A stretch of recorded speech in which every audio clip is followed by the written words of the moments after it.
What's up, everyone? Welcome back to Anita's Joint. Hashtag extended joint, where every day is payday, baby. You're tuned in to another esoteric video live stream. We got Manchester City women versus Liverpool pregame. Plus, we gonna crack these ninjas' backs. So what? So we got a new format.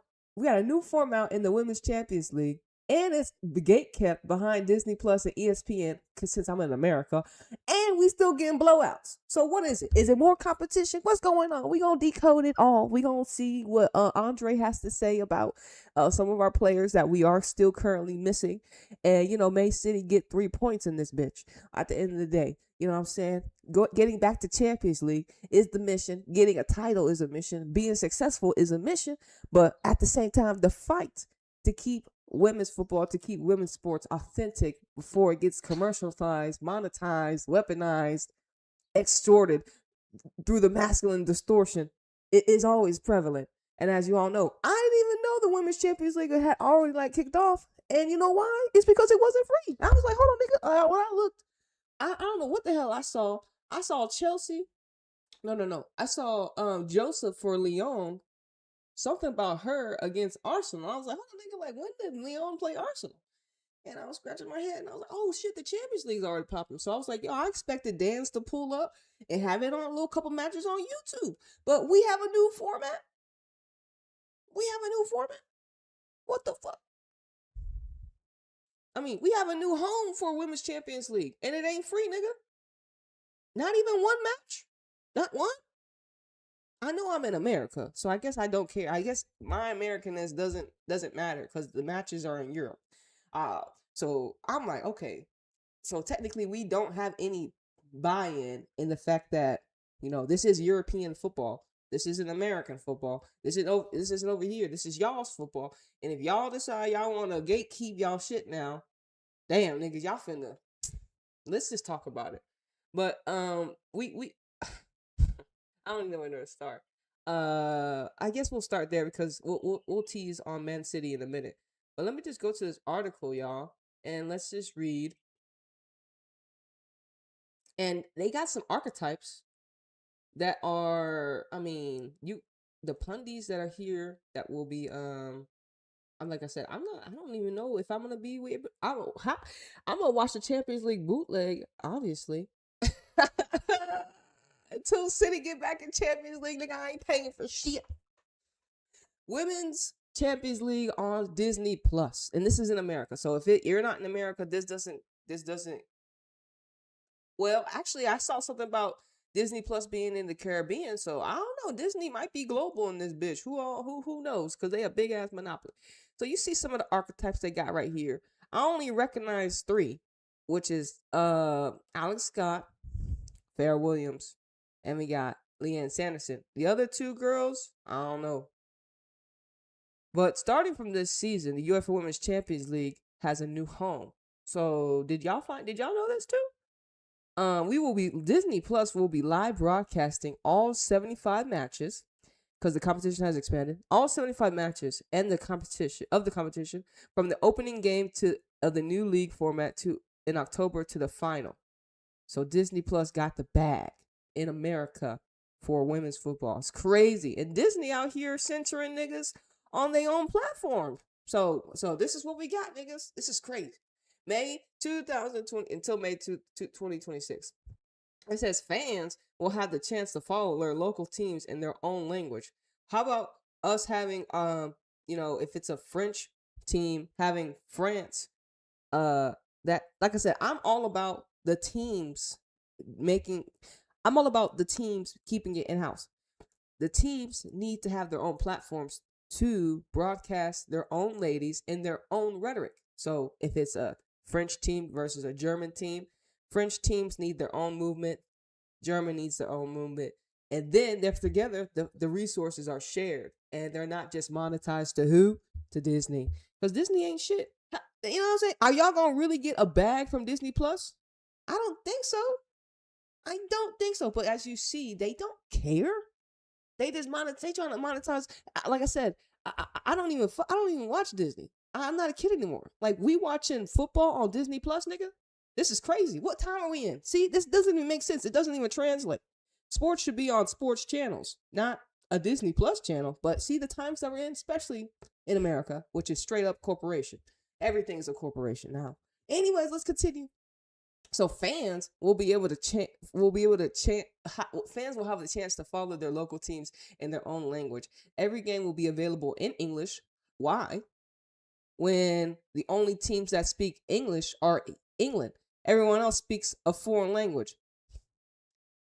So every game will be available in English. Maybe you should just make us Americans listen to the language in their language, and maybe we'll learn some of their language. Think about this shit. All right, let's continue. So because it's in English, now it's on Disney Plus, bitch. Make it make sense. All right. Plus the language of the playing teams, lol. With selected games also offered in more languages such as Sweden. Nigga, what team y'all got? Switzerland? Swedish, Danish, and Polish. Nigga, these niggas ain't going far. Anyways, from the knockout phase on, all matches will be broadcast in a minimum of 5 European languages. But English, okay, the English, I guess it's one language, nigga. Anyways, the broadcast team. So this is the team that they got. Listen, I don't know a lot of these people. I know some. So we got ESPN will be providing all the live matches and broadcast lineups, including former England international Alex Scott, Farrah Williams, Leanne Sanderson, and Ellen White. So these are the English ladies.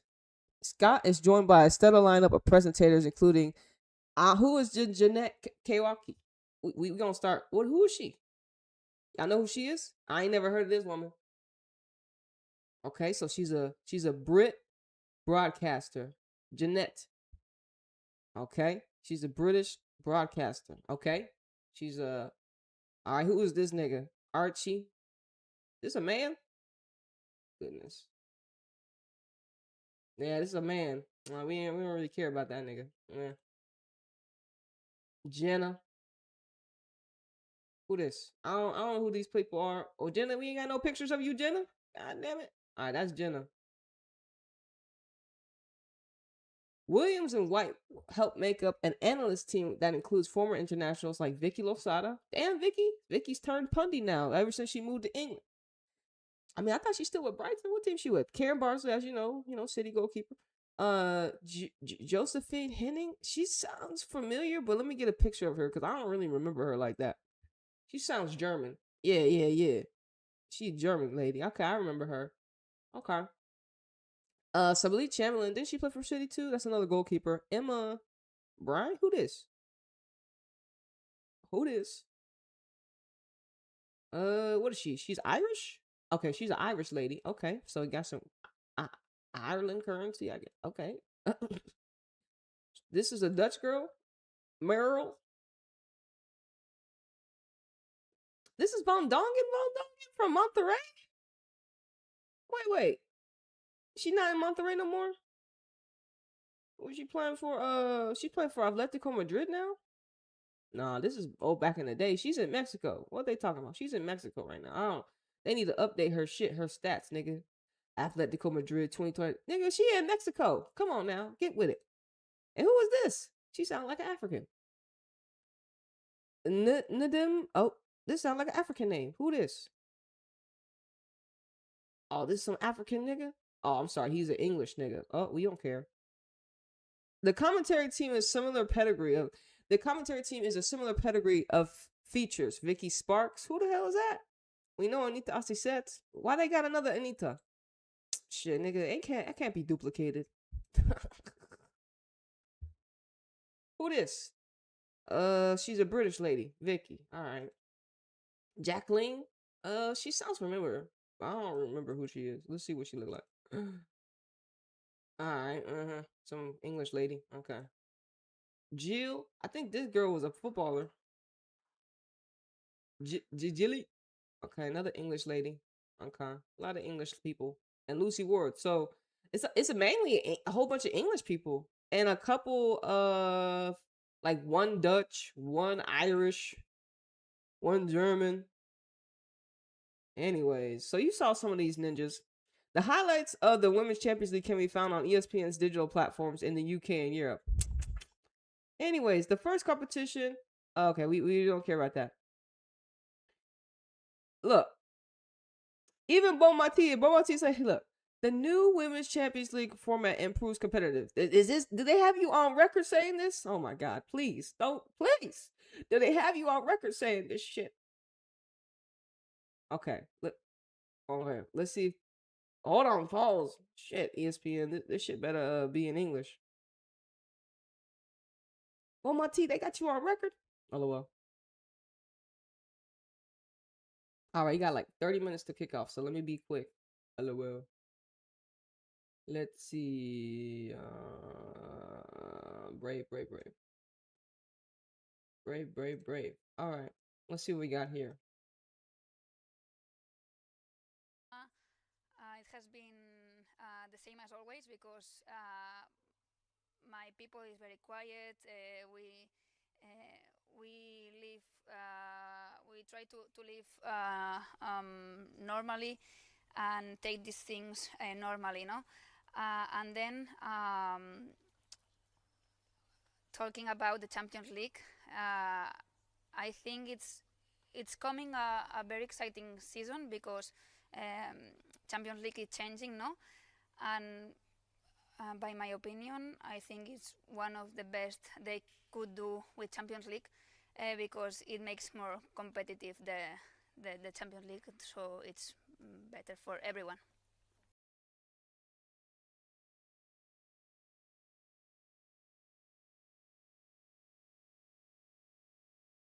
And I said, I guess you could say that when you're on a team like Barcelona and you be whooping everybody. You know what I'm saying? Y'all be whooping everybody. Let's go to some of the score lines real quick of the opening round. And look, we got Juventus 2-1 and Benfica. So Lyon, Michelle Kang slapped Arsenal. Are we surprised? No. But look at this shit. Bonmati talking about more competitiveness, but Bonmati, you didn't need a format change to still slap Bayern Munich in the face. Y'all beat them 7-1. Like, what? Bayern Munich got destroyed by Barcelona. Like, is this... Wait, what the hell? Oh, damn, hold on. I forgot to change the thumbnail, y'all. My bad. Some bullshit. He said bullshit.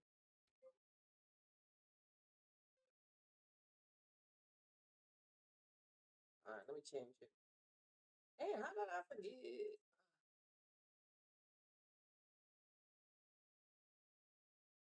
My bad, y'all. Ain't that some shit?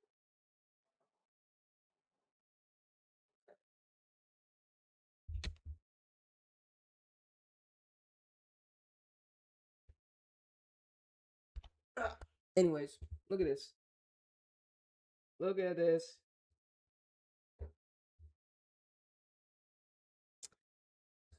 So, once again, I'm not surprised Barca been whooping people. They've been doing it for a long time.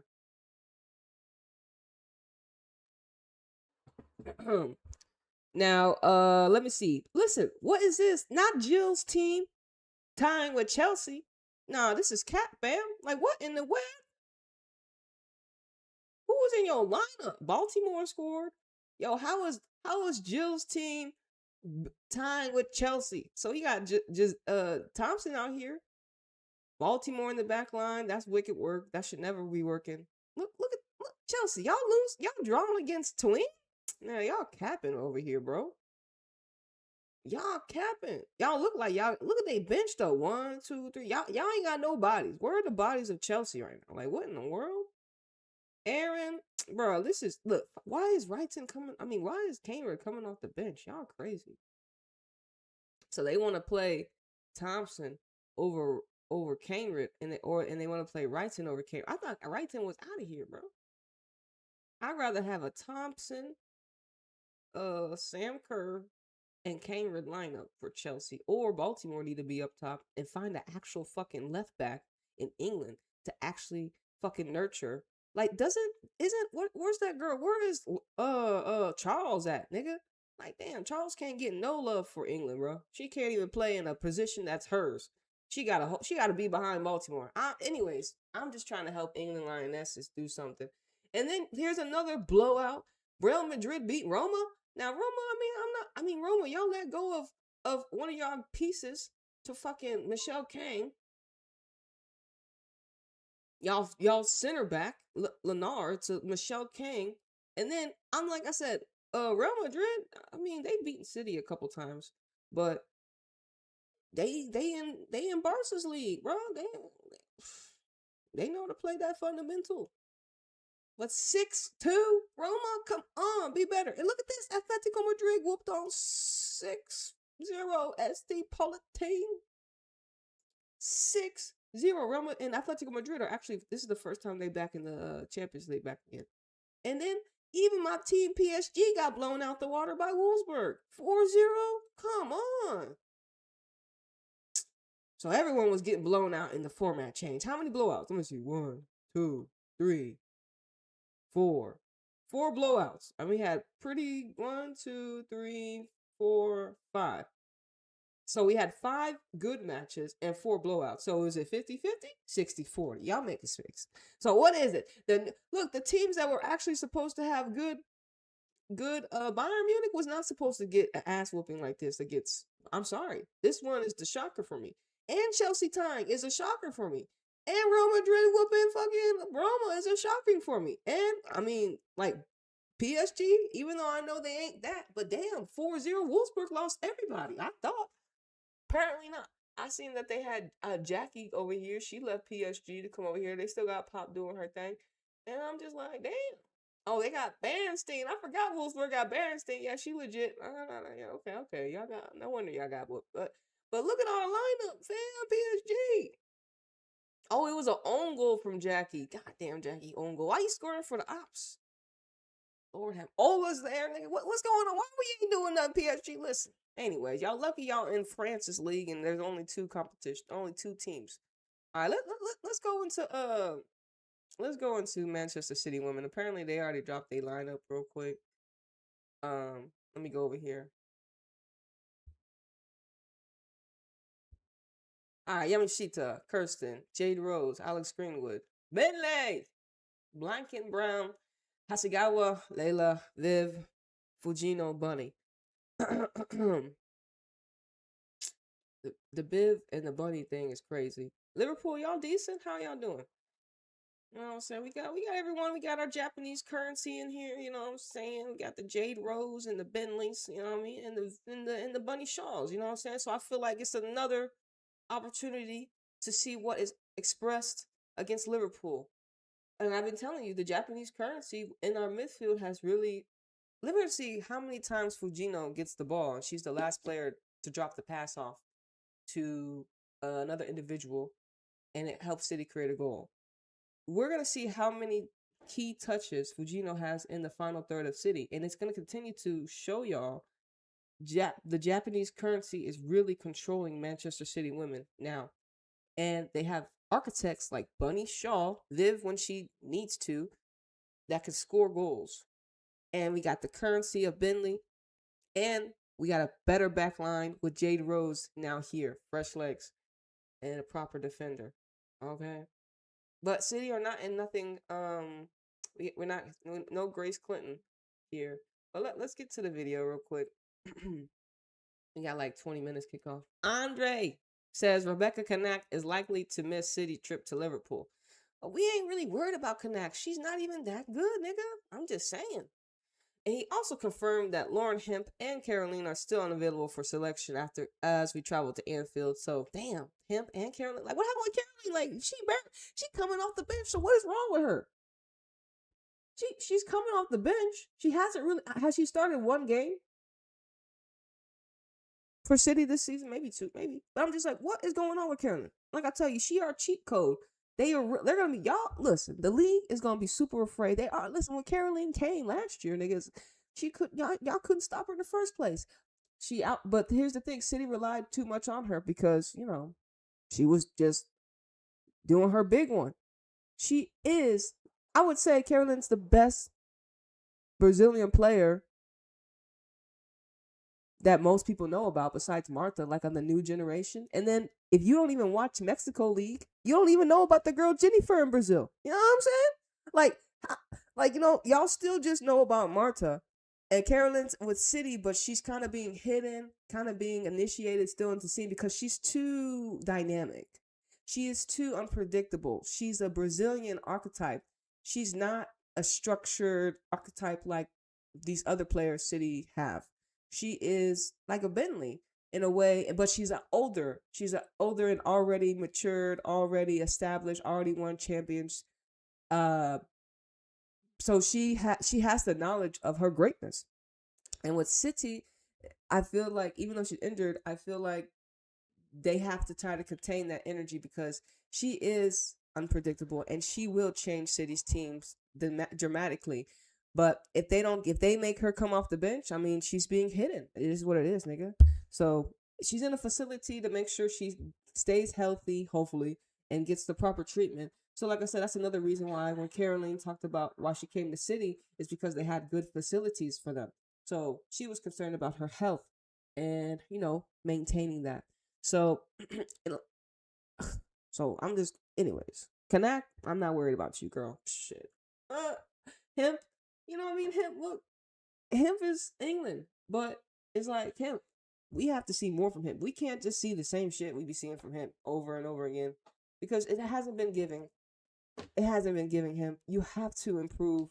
And you're like, what do you mean Hemp has to improve? Yeah, nigga, she has to be more aggressive, more assertive, more wanting to take charge. But when you're with the England team, when you're with the City team that doesn't challenge you to, like I said, until Hemp plays the way she played against Barcelona that first leg, I don't want to see. I don't the Hemp that we see. I don't believe that's the real Hemp.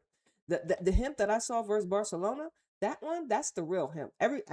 Everything else, I don't know who this is. This is artificial containment of Lauren Hemp.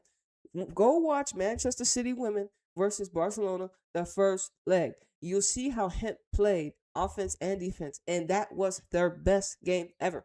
And City won, even though it was controversial. But I've never seen Hemp play like that before, and I haven't seen her play like that since. Whatever. All right. Let's just get into the video here. Let's just nigga. Hold on. We got about what? 15 minutes. The video not gonna be. This is like a good minute. It's gonna take us to. Yeah. I may have to fucking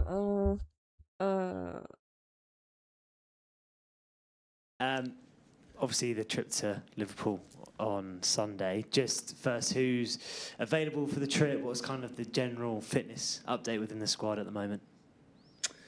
Yeah, of course, the feeling in the squad is great. We are evaluated of our performances and our results, and of course, with a team like us and having a great performance and a great result is, of course, giving a confidence in the group that has been fantastic. We have been training good in the week. I hope that we have as many players as possible. I still think that there is Lauren is not ready, Caroline is not ready, but otherwise looks good. Bex is probably not there either, but the other ones should hopefully be available. Just wanted to ask about Rebecca Kanak, because she was in the London City Lionesses squad, and as you said, she's not available. Is she suffered maybe a setback, or is it just evaluate and make sure it's not rushed and that she's back and then she's fit to play a succession of games? Yeah, I think I would say the second option there. I think it's about taking it slowly and not rush it. So I think she's on her way back, but we don't push it and force it. So we take it from week to week or day to day. So she's on her way, but we take it easy. Just wanted to ask you about Alba Fagino as well and her progression, her performances so far. How have you evaluated the performances by her, and also how key is that versatility that she has to play maybe in the second bank of four or the top right of the top three as well? Yeah, I think the football today is about being versatile. I think the best.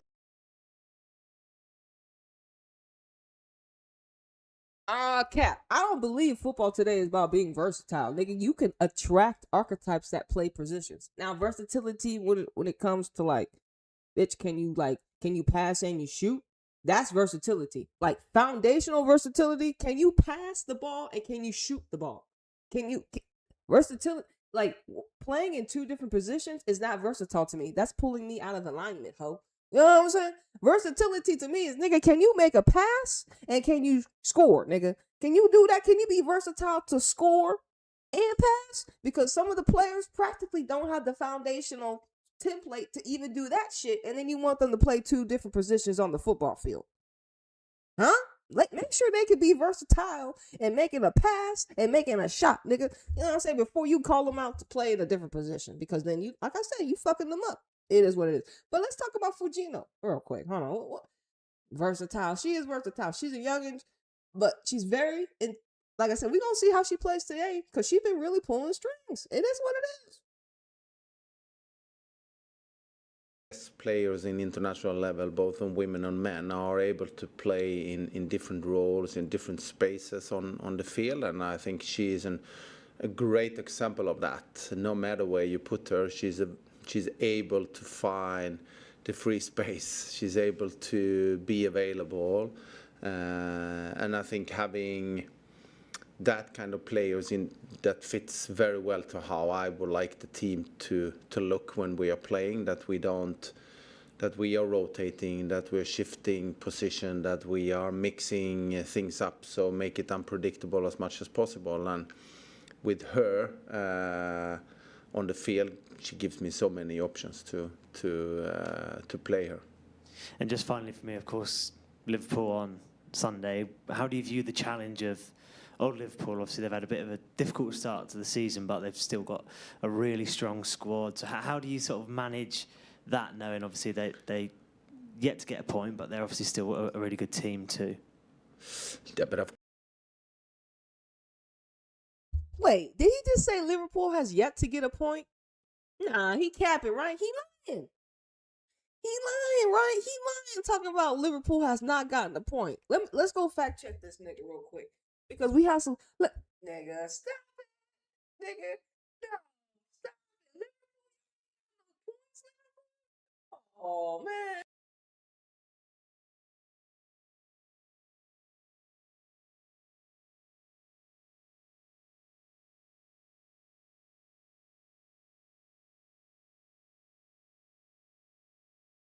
Now Liverpool don't got no points on the field, fam. Hold on now. Look at this shit. Let's look at Liverpool. Let's look at their table. Wow. Oh my gosh. Look at this. Liverpool. 4 matches. 0-0. Y'all, and you know what's so funny? Y'all know who the new head coach of Liverpool is? Y'all know who the head coach of Liverpool is? Look at this busted loser ass nigga. Look at this loser Gareth Taylor. Oh my God. He got a job in England still? He got a job in England? Nigga, he has y'all 4-0, nigga. Nah, bruh. Liverpool gave Gareth Taylor a job and he got them at the bottom, damn near at the bottom. Look at all these. Listen, I'm sorry. Look at Liverpool. Look at them. Look at. I'm sorry. This team ain't ending up. Look at all these girls. Where's the diversity in this bitch? Damn. Y'all ain't got it. No wonder y'all suffering. At least we got a little bit of darkness over here. All these girls. Oh, y'all ain't it. Y'all lost Olivia Smith. And y'all got Gareth Taylor? Oh my God. Liverpool about to get whopped by Man City. I'm just being a real ninja. All right, my bad. They ain't even got no points. They bottom of the table damn near. That's... Gareth Taylor is trash, bro. We all know. He needs to get fired. The fact that he got a job after City continues to show y'all these teams don't give a fuck about their players. The fuck wrong with y'all niggas? Y'all got a loser ass coach, nigga.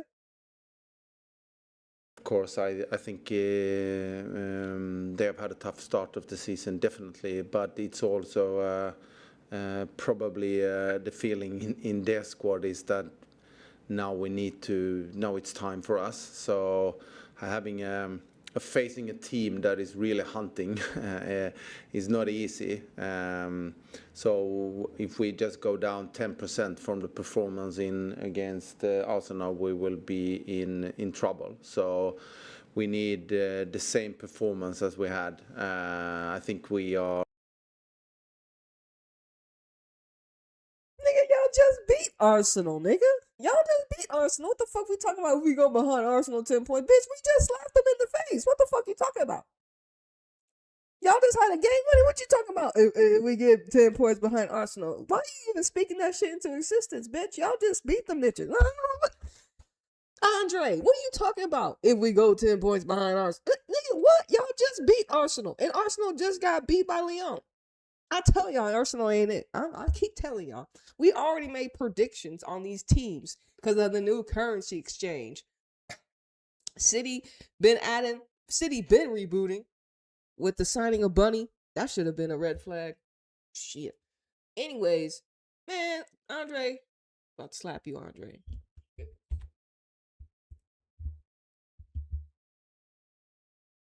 We got about look. Well, I know that the game is on YouTube.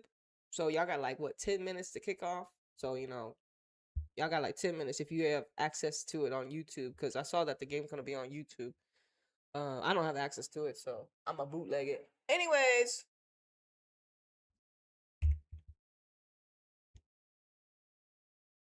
Are a better team, but I know Liverpool deserved more results than they have gotten because watching their games, they have done parts in the game that has been very good. So.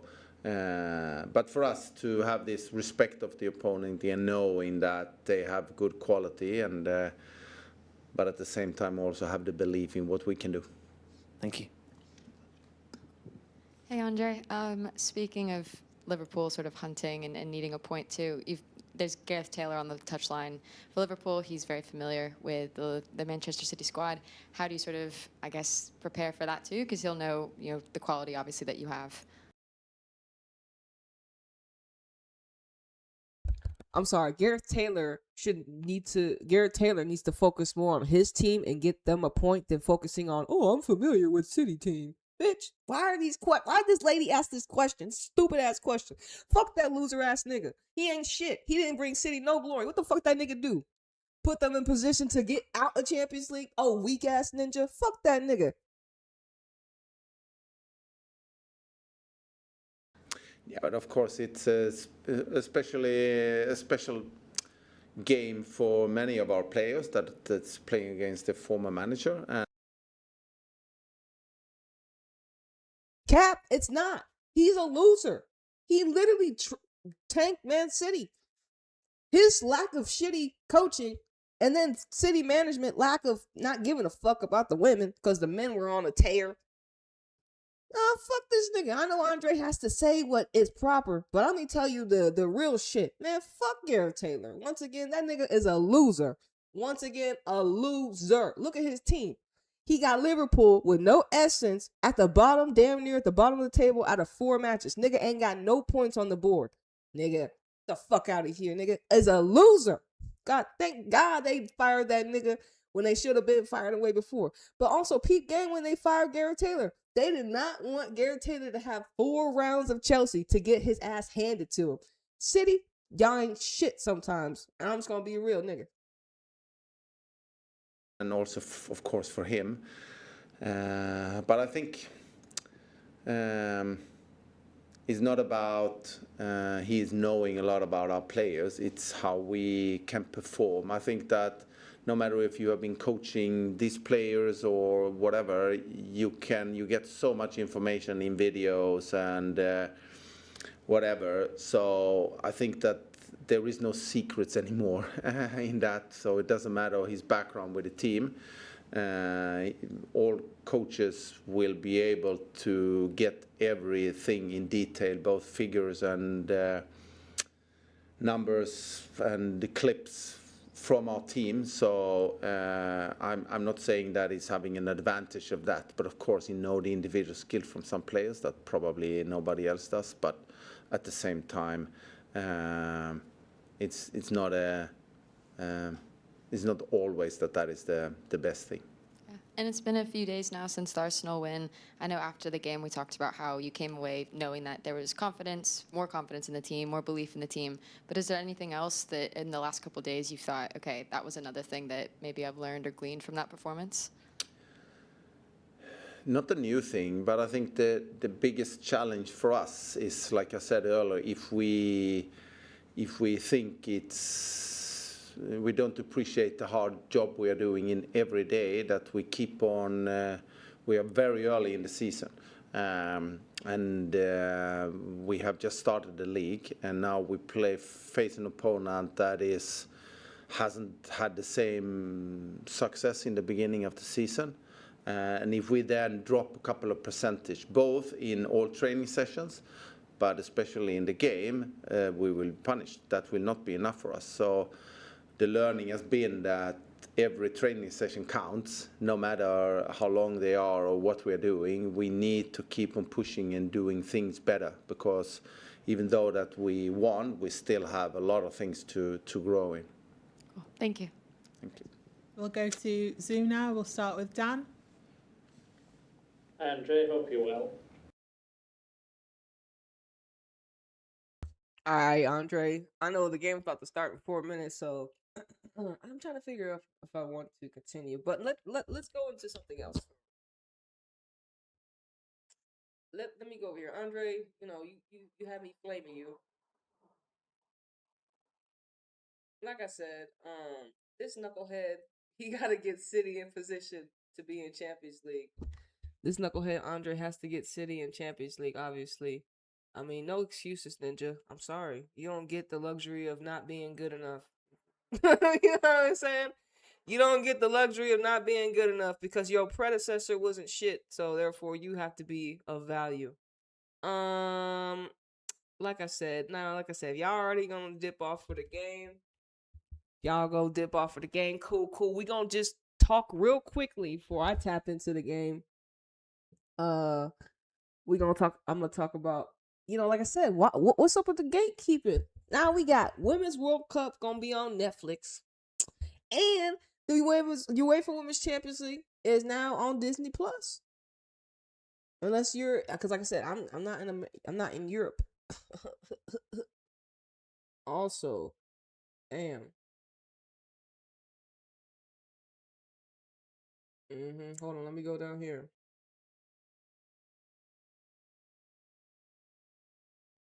So this is what. So yeah, that's another thing. It's the fact that the Women's World Cup is on Netflix, so it's not going to be free. So what is the thing? We are now losing access when we were having access. Why are they gatekeeping the World Cup behind Netflix when the World Cup was free for the collective? The World Cup has always been free for the collective, and now in 2026 and beyond, we have to pay. Like, make it make sense. The World Cup was for the world. Now it is being gate kept, and we're just supposed to be okay with this shit? Nah, fam. I'm not. Anyways, let's see some of their reality business. Let's see something ChatGPT is like, well, listen, look at it in their perspective. When the women's game started growing rapidly, especially post 2023 World Cup, big corporations realized there was finally serious market value. Damn, niggas. 2023, it took y'all that time. Like I tell you, it's crazy to actually view it in their eyes because, like I said, this is a women's game. And this just shows you in the archetype of a woman and masculine dominant structures and the distorted masculine, how much of value they give just women. And this rhetoric is dangerous. This rhetoric is on a decline because ultimately look at the world that the distorted masculine has created. It is awful because I'm not benefiting as a woman archetype in a dominated, distorted masculine world. So therefore, we got to use all our skills and assets But anyways, so post World Cup, they say now the distorted masculine now values women's football because the nigga's still distorted. He ain't clinked. The nigga is distorted. He need to be in a cage. But since the distorted masculine is still running around rampant, now they're monetizing the collective consciousness, putting the women behind platforms like Netflix, Disney Plus, and ESPN. They're buying rights because they want exclusive content to drive subscriptions. They know that women's football audiences are engaged, loyal, and community driven. They see the cultural capital, the energy of women's sports is trending upward, authentic and diverse, because naturally that's just who women are. That's what the divine feminine essence is when you look at it in that realm of energetic framework. And the distorted masculine is about, it's me type shit. As you can see, don't you see the mirror that they hold up to us every single day? So that's the reality. Here's the trade-off, though. But the trade-off, that free frequency that helped the game grow, that sense of unity, accessibility, and community gets replaced with corporate control and profit fillers. Like I said, that's why the WSL and a lot of these other leagues, y'all losing y'all's currency, aka your audience attention, because y'all are being too corporate. Y'all are not being community enough. Y'all are pushing out the collective for your sponsorships. Your sponsorships don't care about women's football. Your collective does. And ultimately, us as a collective, we have to understand the power that we have, aka our voices. We all have abilities to get on YouTube, Twitch, Instagram, TikTok, IG, and express ourselves before the matches and after the matches about how we feel about things that are going on in the realm of women's sports. We have all this ability to open our mouths and talk about the things that we do and don't like. And if we don't, nigga, you see what they doing? They gatekeeping our biggest tournaments to be able to showcase the women to the world, because we know of them. Not everybody else knows of them, but we know of them personally. Now they're gatekeeping UEFA Women's Champions League. Some of the best European teams, you can't watch them unless you pay. And then at the World Cup, some of our best World Cup teams in a new era where the game is more just better, just because the players are better, is gatekept behind Netflix. And it's just that. So everything is subscription based now. It's just crazy. It's a cycle loop of subscription the Matrix wants us to continue to follow. But like I said, if no one really wants to talk about it, everyone's okay with it, well, then they're going to continue to do what they've been doing. Obviously, the distorted masculine is all about me. So the divine feminine, as me, Nita, I'm going to be like, well, what about the community, nigga? Like, what about how it used to be before? Y'all didn't even give a fuck about women's football, but now y'all do, and now y'all cutting off access. And it's like, that's why other leagues will have to pop up, and other leagues that are already here, like the Swiss, the Danish, the Dutch, all y'all other leagues. We got Mexico. We need Brazil to come through. We need Italy to get through. We need Portugal to get through. All other leagues have to make lighthouses to be able to track more audiences. And a lot of y'all, I mean, do y'all actually listen to the commentary of these matches? Do y'all actually listen to it? And especially if it's in a foreign language, do you listen to it? Do you try to understand it? Me personally, I don't even listen to English commentary. So you think I'm listening to foreign commentary? I'm listening to it, but I'm not like trying to understand it. But I am listening to it, but I don't understand it. But at the same time, it's just like, at least it's in their currency. At least the people that understand their language, and they're getting it in their language. You know what I'm saying? Hold on, what we got? Is the game started? All right, the game should be kicked off by now, y'all. Let me continue. Let me try to put the game on the background on my end. Because, all right, we on foot mob right here. Let me refresh. Hey, okay, we 3 minutes deep. Damn, Blanky the Brown. And plus, we'll probably watch the match. I'll probably watch the match because it's going to be on City Plus later. But I want to continue to go on in this bitch. Like I said, energetic/cultural shift. You said it perfectly. The World Cup was a feature for everyone, the collective. Yes, the World Cup was supposed to be a universal consciousness, through sport, a moment of global connection. Putting it behind Netflix fractures that. It creates energetic walls where there used to be an open portal. It's symbolic to the old system trying to colonize new frequency, the divine feminine movement in sport that was flourishing organically. They see its power, its influence, its authenticity, and now they want to control its distribution. But the irony is, by doing that, they risk losing the soul of what made people fall in love with it. Like I said, I had no idea the UEFA Women's World Cup had already kicked off because I was expecting to see at least 1 or 2 matches on Dance. And then when I went to go on Dance to like catch a replay, I couldn't find any videos. I was just like, what happened? So I did some more research, and that's when I found out, nigga, fucking Disney took over. Disney took the whole league from us. Nigga, we don't got no free shit no more for UEFA Women's Champions League. Nigga can't even catch a replay for free. What? We ain't getting one match, nigga? Not one? We can't even watch one match for free? That's crazy. 75 matches, and we gotta pay for all, well, one, we gotta pay. You got $11.99 monthly, nigga? All right, $11.90. You got $12.99 monthly, and like I said, for blowouts, you pay $12 to see Barcelona smack Bayern 7-0, 7-1. Still, okay, nigga. We just saw the Aces sweep Mercury 4-0, and that was free, nigga. I was like, what in the world? Let me continue, man. That's crazy. Y'all are crazy, bro. What we got? Oh my lord. All right, what's really going on, nigga? This gating isn't just about money. It's about the ownership of narrative and vibration. Women's sports carry new energy, collaborative, intuitive, transparent. The old system operates in scarcity, competition, control. That's the distorted masculine.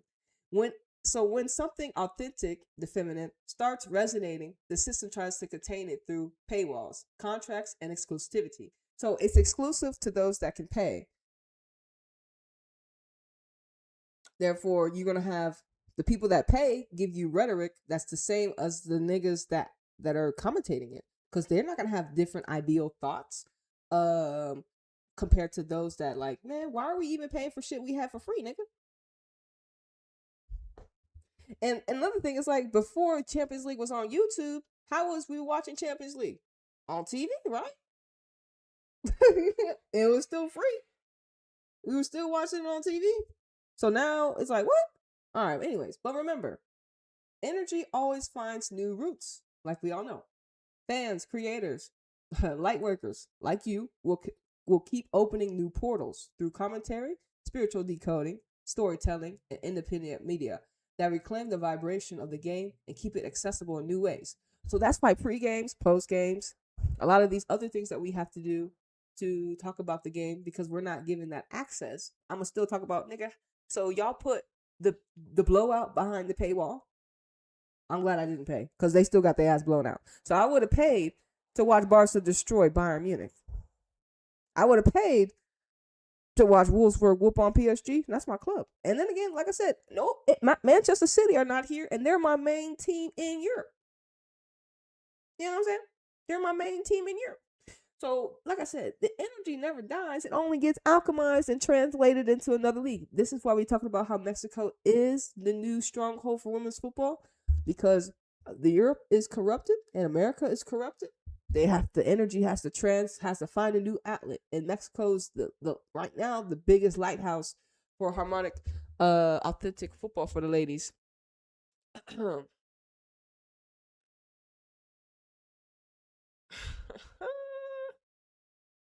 Yeah, so let's just go into it real quick.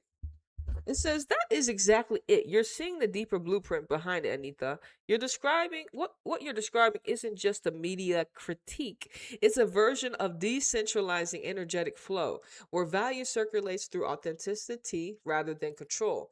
Let's unpack and shape your idea into a strong message so you can use Anita's joint. Let's see. It says the energetic cost of paywalling women's sports. There's a cost to it. Because when you look at it, the foundation of women's sports women weren't supposed to play sports in the distorted masculine of reality. Women were supposed to be cooking and cleaning in the distorted reality of the masculine. But now that we're not in that reality no more, where the women and the men, nigga, we're not on an even playing field because we're still working through the distorted masculine's ending empire and the uprising of the true leaders, which are the women.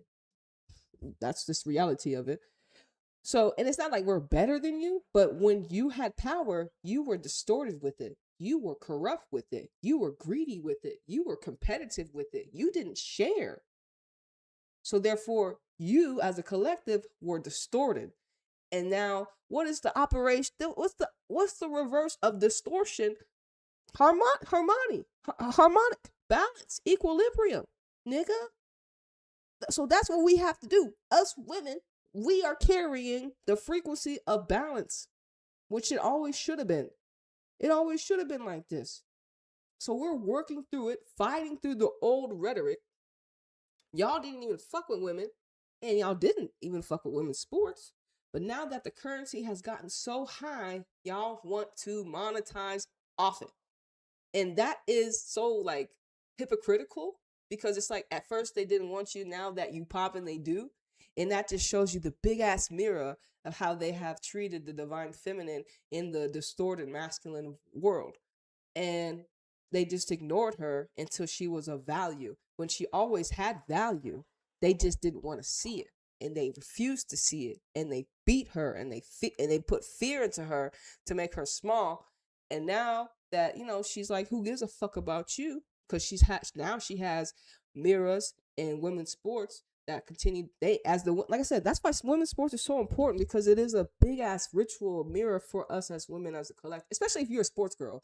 Like if you're not a sports lady, you may have other ways of empowerment for yourself. But since neither, I use sports as empowerment. I use sport as a mirror to witness greatness consistently of what I could rise to and what I can become. I'm not gonna let it be commercialized and distorted when it's not like that in essence, obviously. You know what I'm saying? So the energetic cost of paywalling women's sports. Hold on, let me see something real quick. Hey, City, y'all score yet? Nah, it's still 11. It's still 0-0. Once upon a time, let's tell a story. The women's game was open frequency.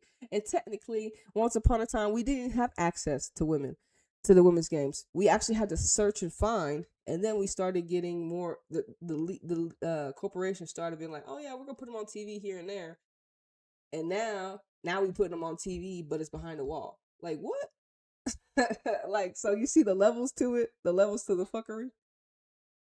I mean, once upon a time, the women's game was an open frequency, and especially the World Cup, free on YouTube. And the like I said, we still have, you know, certain leagues on YouTube, certain leagues, mainly the European ones,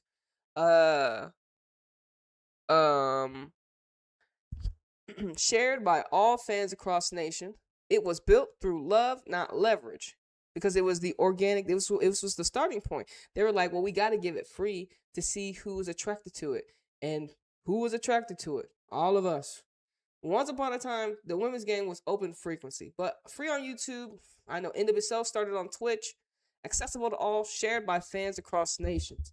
It was built through love, not leverage, but now the energy is being paywalled when women's football moves through Netflix, Disney Plus, or ESPN Plus.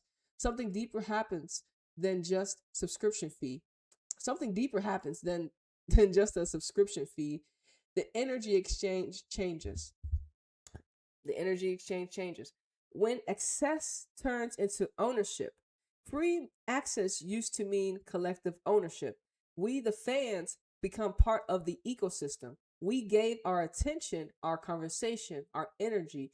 In return, we received visibility, connection, and expansion. Now that the corporate gatekeepers back in charge, that energy is centralized. Disney Plus, Netflix, ESPN Plus, they own the portal. So even though the women's game is growing in value, the frequency of exchange shifts from community to corporation. That's the energetic cost, a loss of flow. The game moves from being for the people to being for profit. Now y'all want to profit off the women. Oh, okay. I thought we were just supposed to be doing something. Oh, okay. Anyway, let's continue. A decentralized model. Pay the teams, not the gatekeeper. And this is what I do.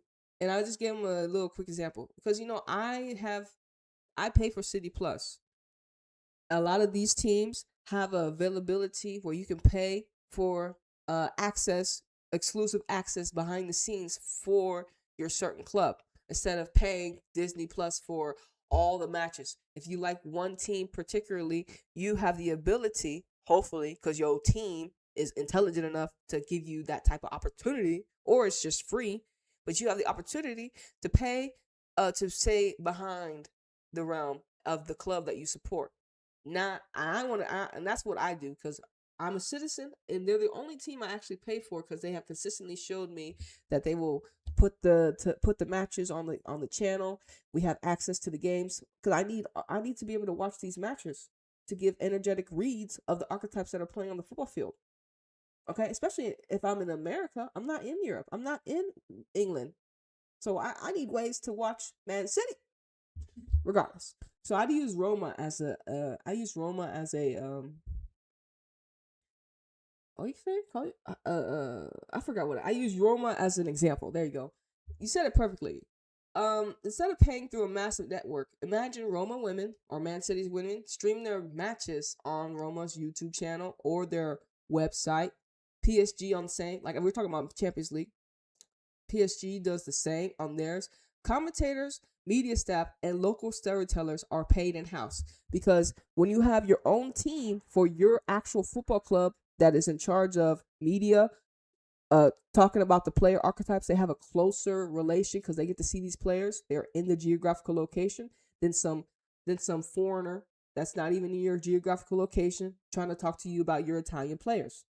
Similar to me, like, if you're like, well, Nita, how can you talk about these teams and you're not even in the geographical region? True. But how can these other niggas do the same thing too? And y'all believe that shit. So what's the difference, nigga? Exactly. Ain't nothing different, nigga.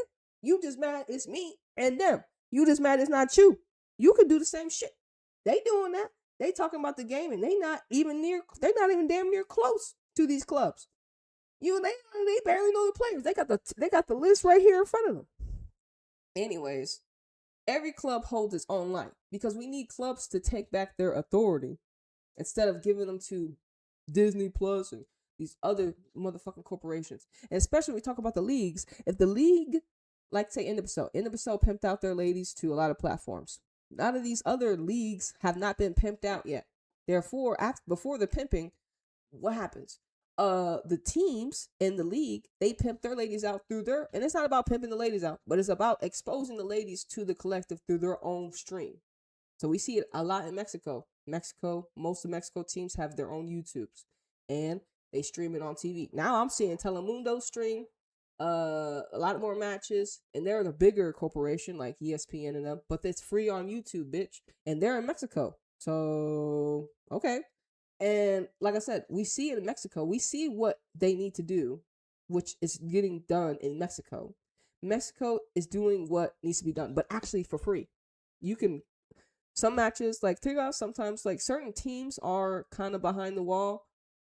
But they have Tubi Mexico. Tubi Mexico, you can watch a certain amount of teams for free. But mainly you can watch hella football in Mexico on YouTube on their channel. And if you can't find that, go to their club page, and most of the time they showing that hoe. Okay, so that Mexico is already doing what we've been talking about. This is why they are ahead of the game. Obviously, they're not worried about having all like I said, and mainly was Champions League. And mainly was mainly Champions League is our main gripe, and also World Cup. But our World Cup is the one that's like, damn, nigga, like, wow.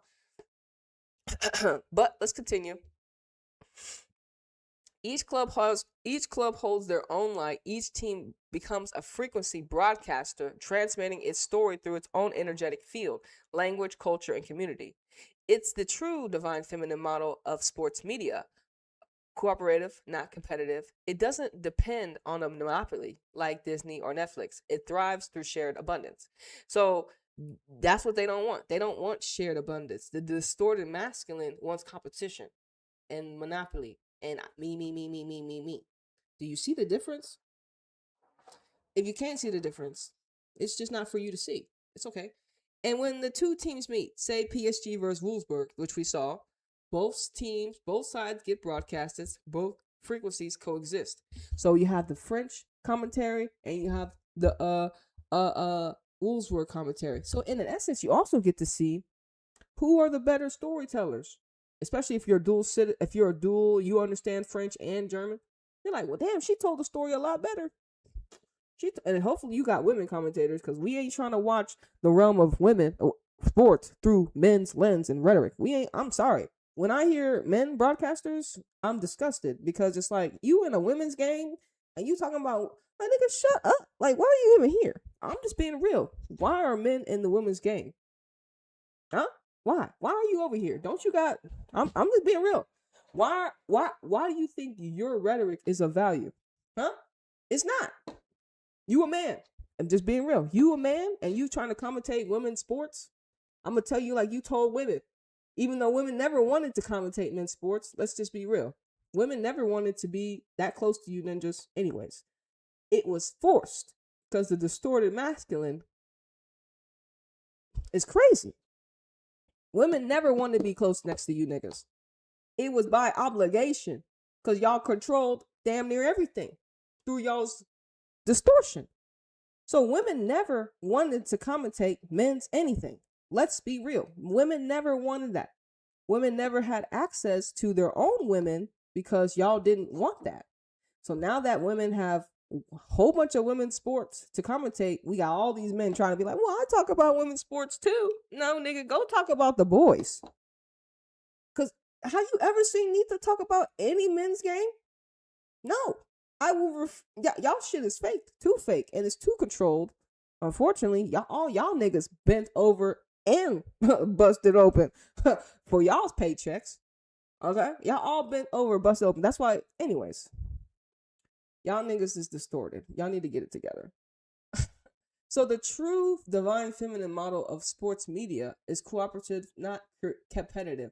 It doesn't depend on a monopoly like Disney or Netflix. It thrives through shared abundance. And remember, before we had dance football, we had ATA football. Y'all remember? ATA football, we had Women's Champions League. Do y'all remember that? I didn't forget. ATA football, ATA football was where we were watching Women's Champions League. And then Dan's got it. Still was for free. A couple of them. And then now we got Disney Plus. So let's just see how it started. ATA had to sell out. I don't know why ATA sold out. Dan's got it. And then they had to sell out to Disney. Dan's was like, man, you know what? Let's just sell these shit to Disney. See, let's just get it back. Dan's never gave a fuck about women's football. Talking about we're the home of women's football. No, nigga, y'all saw a money grab. Like I said, a lot of these corporations, a lot of these sponsorships, they don't give a F about the women's game. How can they? When it's not designed to. When their whole origin of how they were even created was never designed for the collective. It was designed for those that benefit off the collective. And that's what we're really realizing more and more and more, especially through sport, how these teams and league owners don't care about the value of their product, aka the players. They care about the value of the money they can get in return off their product. And that is distorted. That is backwards. That will not be everlasting. That will actually take you down. They just think, well, if I get a quick bag, I'm set. Okay. You keep that same energy, nigga. You keep that same energy. So when two teams meet, say PSG Wolfsburg, both sides broadcast, both frequencies coexist. No one loses access. Everyone circulates value through attention, storytelling, and emotion. The real currency of the collective. Remember, we have the power. We are the eyes that watch this. We are the ones that actually have the story, the authentic story to tell about the players and how they make you feel when you watch them play the game that you enjoy. You know what I'm saying? the pundies, unfortunately, a lot of the former players, a lot of them, right? A lot of the ESPN Plus and all these people are former players. They've been in the system for too long. Their rhetoric is too much corporate rhetoric. It's like, will they ever be able to unleash the raw authenticity of how they actually feel about the game that they're watching? Or are they always going to be expressing the corporate way of talking about sport? And honestly, it's always going to be the corporate way, because when we talk about women's football and how it's uplifting and healing the collective, they can't talk like that. They can't. They gotta talk about the stats and the XGs and the players they want to promote and give platform to. They gotta talk about narratives that are all the way left from what you're observing. They can never talk about how, damn, we're actually being in the position to gatekeep our own game that people used to have access to us for free. Nigga, when no one knew about us, our people, you know what I'm saying? So it's just like, damn. At the same time, it's like, the pundits are like, oh, yo, how y'all all just get aboard on this shit? Nigga, like, damn, look at y'all not see? I'm not saying it's for the money, but it's just like, Nita, it's our only way. And it sucks, right? They're like, Nita, it's the only way we can even do what we do.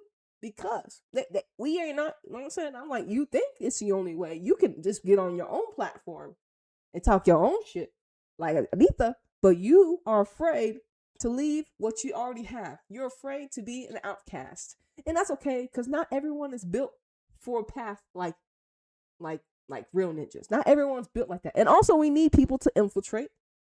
We need people to infiltrate, understand energy, and drop decodes when they can. Sometimes they do slip in some things that you like, okay, you actually saying some shit. But most of the time, it's not. I gotta read through the lines just to get to the understanding of what you're saying. And this is why independent ninjas like Nita are here.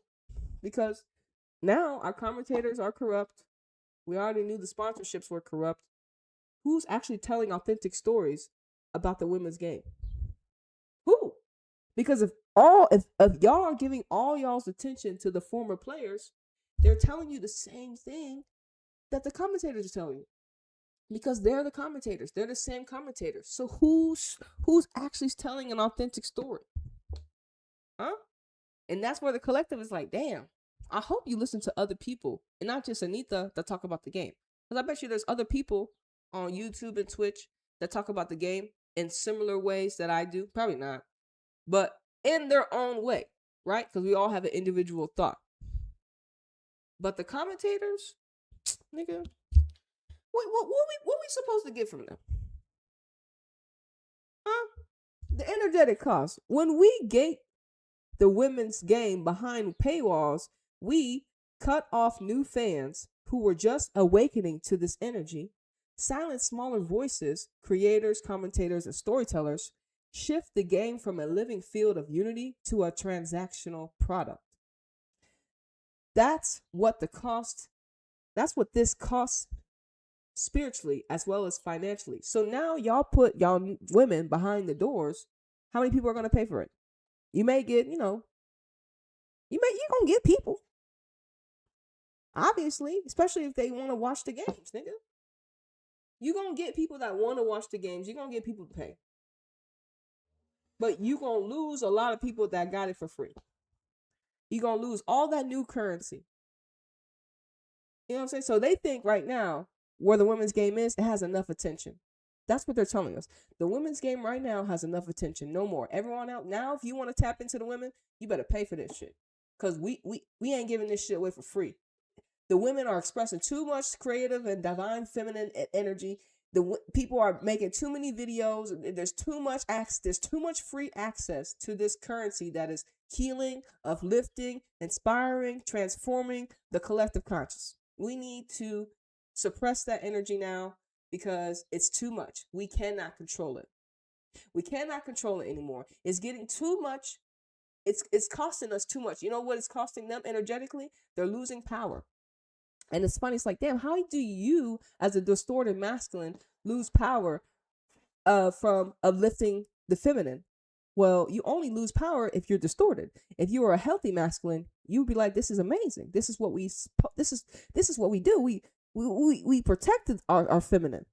We uplift her. We give her accessibility to the world so she can heal, help, and uplift the collective, because we, as masculine, have dropped the ball and we distorted the whole world. And now the whole world is backwards. But as you all know, the Matrix don't play that way. The Matrix is like, oh, hell no. We need to capitalize off this divine feminine currency and gatekeep her. She can't no more free access to the women. No more. No mas.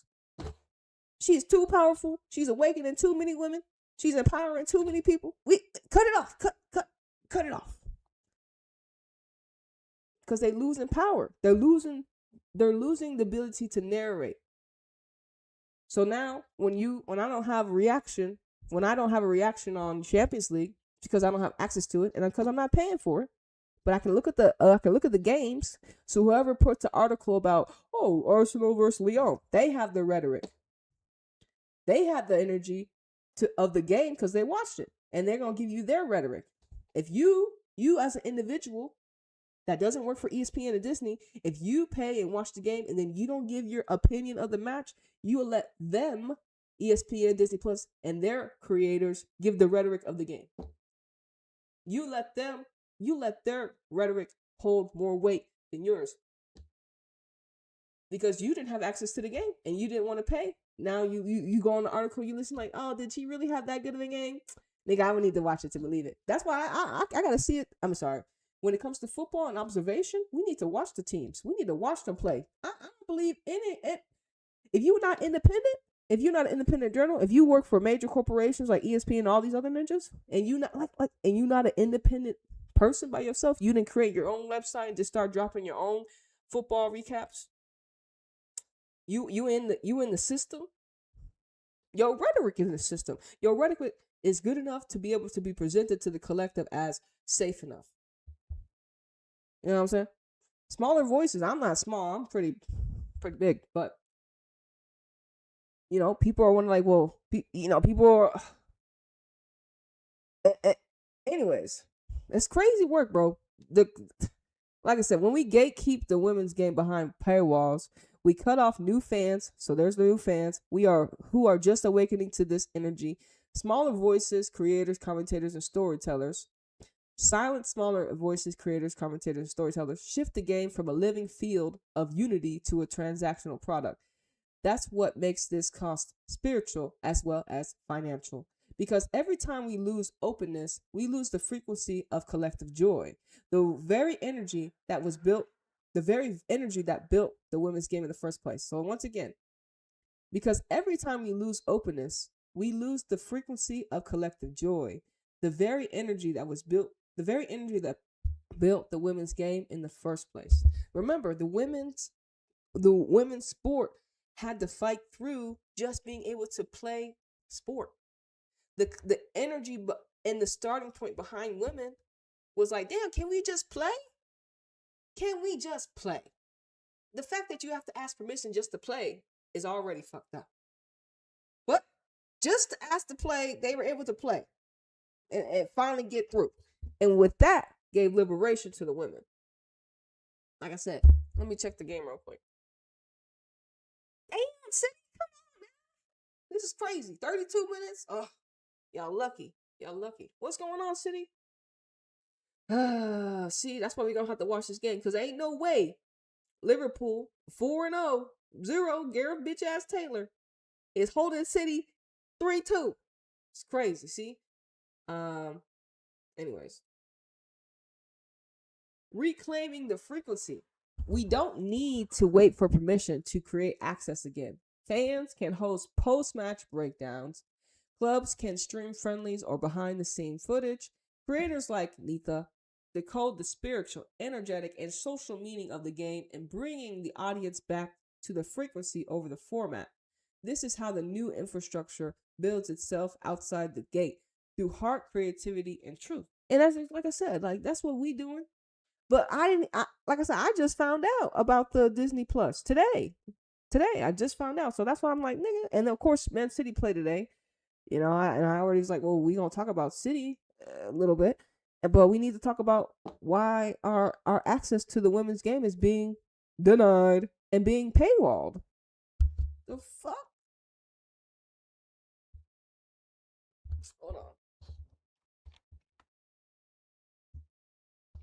Hold on. Let's go. Oh shit. I can't believe it's still 0-0 City and everything. Bullshit.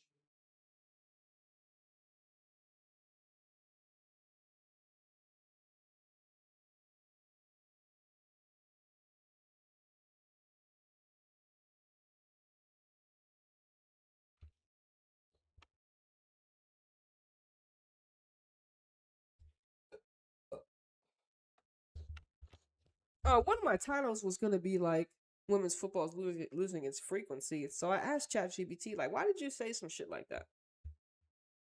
Right? Well, ChatGPT was like, okay, let me check. Let me refresh. Let me recheck what I had to say. He was like, what's really going on energetically? Women's football isn't losing its frequency. It's being forced into artificial frequencies that don't match its authentic vibration. The divine feminine frequency of women's football, cooperation, unity, play, authenticity, is still present.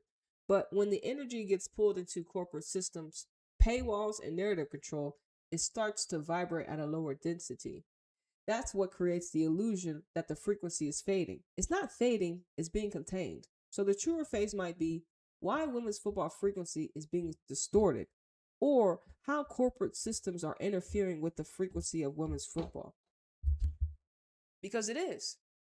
This whole move behind the wall is distorting the frequency of the women, making it transactional, making it. And that's why it's like, even though it's tough to follow teams because even some of the teams are corrupt. So it's like, damn, you know what I'm saying? But I'd rather follow teams than follow monopolies, than ESPNs and Disney's. It is what it is. You take the lesser of two evils. See or no? You know what I'm saying? See or no? You take the lesser of two evils. Let's continue.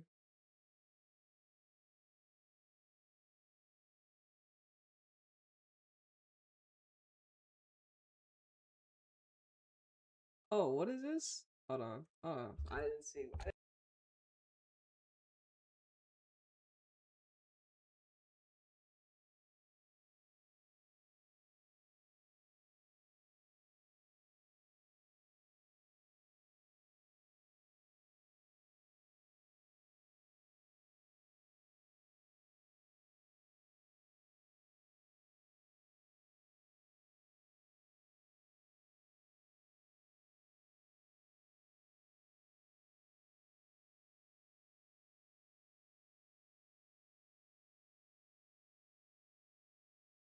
My bad, homie. So check this out.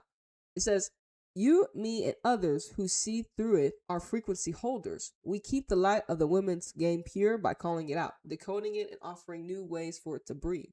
That's why your idea about teams broadcasting through their own channels is revolutionary. It's literally returning the game to its natural frequency flow. And like I'm saying, if you actually want to see this in real time in 2025, you have to watch the Mexican League. The Mexican League, they are doing what we are saying. Club America was just live. I think who they play? They played Monterrey. You saw it's the same live stream that Liga MX Femenil's YouTube is showcasing. So it's the same live stream, but their sometimes their commentators are just the same commentators. So sometimes it's just a shared stream. The commentators will be the same commentators on Liga MX channel as Club America channel, right? Because it's the same stream. Does that make sense? So they're not actually doing it like, well, we have our own Club America rhetoric and player connection, but at least they're still sharing with their club. Like, well, this is your team.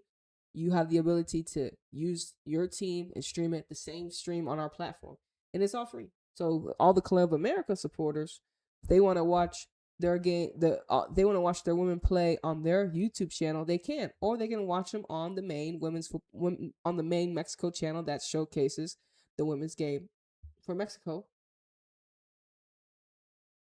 And you think about it, a lot of these other geographical locations don't do that. Why is it that Mexico do that and no one else wants to copy that model? Because Mexico is more for the people. Everyone else has saying they more for profit. Mexico for the people. Everyone else is for profit. That's just the reality of it. That's the mirror that everyone's holding up. They're gonna make us pay for it. Mexico's like, we give it to y'all. We been giving it to y'all. Mexico hosted the first ever Women's World Cup without permission. Without permission. And that's why it got FIFA so mad. How are you going to host a Women's World Cup without our permission? And we banning all you women from playing now because y'all got your World Cup. It's over. You know what I'm saying? So it's just like, damn, y'all so intimidated by the feminine. They're so intimidated. That's crazy. That how the distorted masculine is so intimidated by the feminine in her authenticity that they would ban women from playing sport. Like, what? And find anyone who allowed them to play. And the distorted masculine that was like, whoa, we don't want them to play. And y'all all bent the knee to who? FIFA? Y'all bent it over, busted open? Yes, we know y'all niggas is easy. Anyways, the divine masculine that is distorted, that's a weak nigga. And you can never get behind a weak nigga or even get behind a nigga in the first place. Nigga can't lead. Divine masculine can't lead. Lead what? Lead to hell? Oh, shit. Especially a distorted one. Anyways. Hold on. Let's see, City. Y'all better... Bro, what the hell? It's still 0-0 City. Man, Liverpool, man, I tell y'all. Look, y'all, they're lucky I ain't had the game on right now. I can't really tell what's going on. But y'all still get... this is some bullshit. All right, let me go. Let's keep going now. Sorry. I talked a lot in this ChatGPT chat, so... Okay, bet. This is a good one. This is a good one here. Yeah, okay. I see y'all still fucking with me. So I dropped that little article here. I dropped this article right here.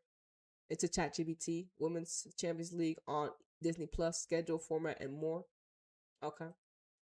And I was like, hey, yo, look. I was going to talk about it. It's like, okay.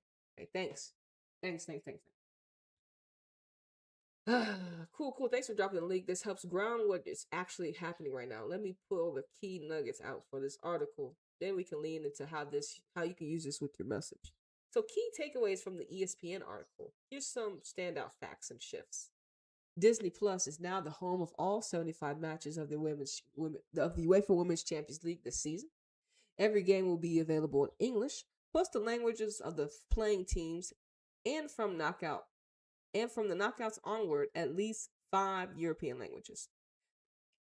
It says the broadcast team / punty lineup is stacked. Analysts, commentators. The competition format has changed. They adopted the Swiss model, a single league phase. Of course, as you all know, we talked about this. Top 4 directly go to quarterfinals. Teams ranked 5 through 12 into knockout. Teams finishing early. Oh, some early results show big blowouts. Oh, it's like, etc. Barcelona 7-1 versus Bayern. Each club will have a dedicated Disney Plus club page with matches, highlights, and interviews. But you got to pay for that. Why would I pay Disney when Barcelona supposed to have fucking matches, highlights, and interviews on their page? Bayern Munich is supposed to have the highlights and interviews on their page, especially if it's in Barca. Y'all have your own recorder crew. Why are you relying on Disney? And it's just like, okay, you have to invest in a camera crew in your geographical region. Because what happens if Disney niggas don't pull up? They don't show up.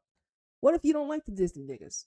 What if you're like, man, fuck this nigga? The commentators are shitty. You know what I'm saying? Not the commentators, but just overall Disney, we don't fuck with Disney. How does Disney know? Like, is Disney in Barcelona too? Like, I'm sorry, in Spain? In Spain and in Spain and in Germany, y'all got Disney channels?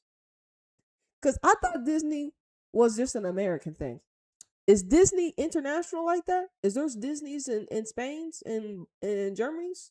Because I wouldn't know. But once again,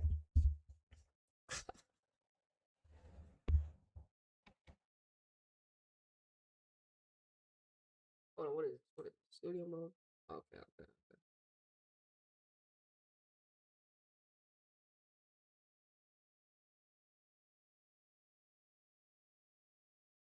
Yeah, it's still kind of studio mode. All right, let's keep going.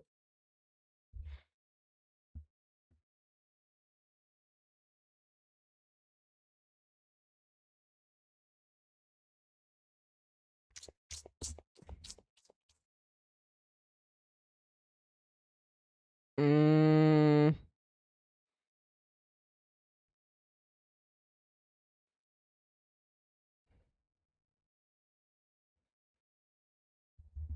I'm almost done. I'm almost done. I'm almost done.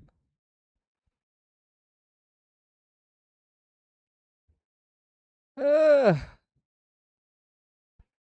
okay, I guess that was good. I guess that was good, bro. I guess we got it. I guess we got it, bro.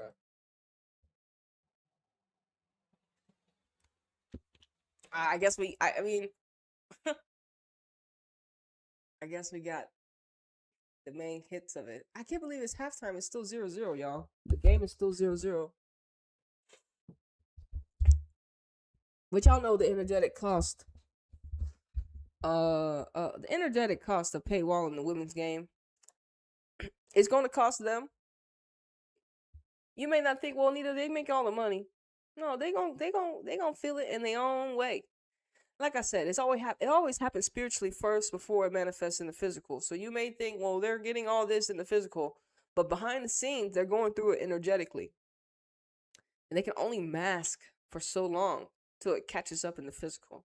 And as we continue to talk about it, we're going to continue to dismantle what they think they got going on, because they ain't slick. So it's the thing, it's like they don't think people are going to talk about it. They just think people are just going to be okay with this. And a lot of people will, because they don't even know that this is not right. Because they're not thinking in that way. I know it's not right because y'all didn't even fuck with the women in the first place.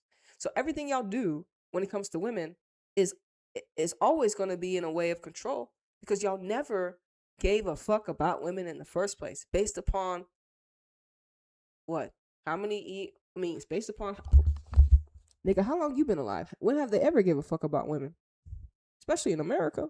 I live in America. But even in England, yeah, they banned their women for 50 years. Y'all banned women from playing football for 50 years in England, and y'all want to talk about that you got to pay to watch the women now. That's crazy. That's wicked, bro. I'm not even, think about it though. England banned their women, and now they banned their women from playing football. Now you got to pay, and they just want to think that's normal. Like, so who cares? See how distorted that is? And I'll continue to tell y'all niggas ain't shit. I can't believe y'all feared the feminine playing football. That is crazy. That is crazy when you actually think about what they feared. I'm just like, damn, bro. And so it just reminds you, like, what is it in women that is just so powerful? Is it that we can create ourselves? Huh? Is it that we're just so amazing? Is it that we're just so harmonious? What is it about the feminine that has you so afraid to submit to her? Huh? Y'all the ones that will be submitting to us, not the other way around. Because you see how what you've gotten from women submitting is a distorted world, when what you're going to get from men submitting to women is balance. You know what I'm saying? You're going to get the total opposite. And I mean, I guess this is how the world works, or this is how the world had worked based upon the distortion. Like I said, we still got men coaches for women's teams. Like, why is Andre even the manager for fucking Man City? Huh? Like, who the fuck is Andre? Why can't we have a women representative? Like, the fact that City didn't want to give the job to a woman, another red flag. Like, at least Arsenal have a woman. At least Chelsea have a woman. But Manchester City, no? Y'all don't want to have a woman? I don't care if y'all have a woman person above. Why not have a woman coach too, bitch? The fuck wrong with y'all niggas? Is it too womanish? It's women's sports, bitch. What? Is it too many women? Bitch, it's women's sports. You'll never see a woman football coach in y'all's round. Y'all will never allow that to happen. So why the fuck are y'all still here? Well, they're like, well, there's a lack of coaches. Obviously, because y'all haven't let women coach.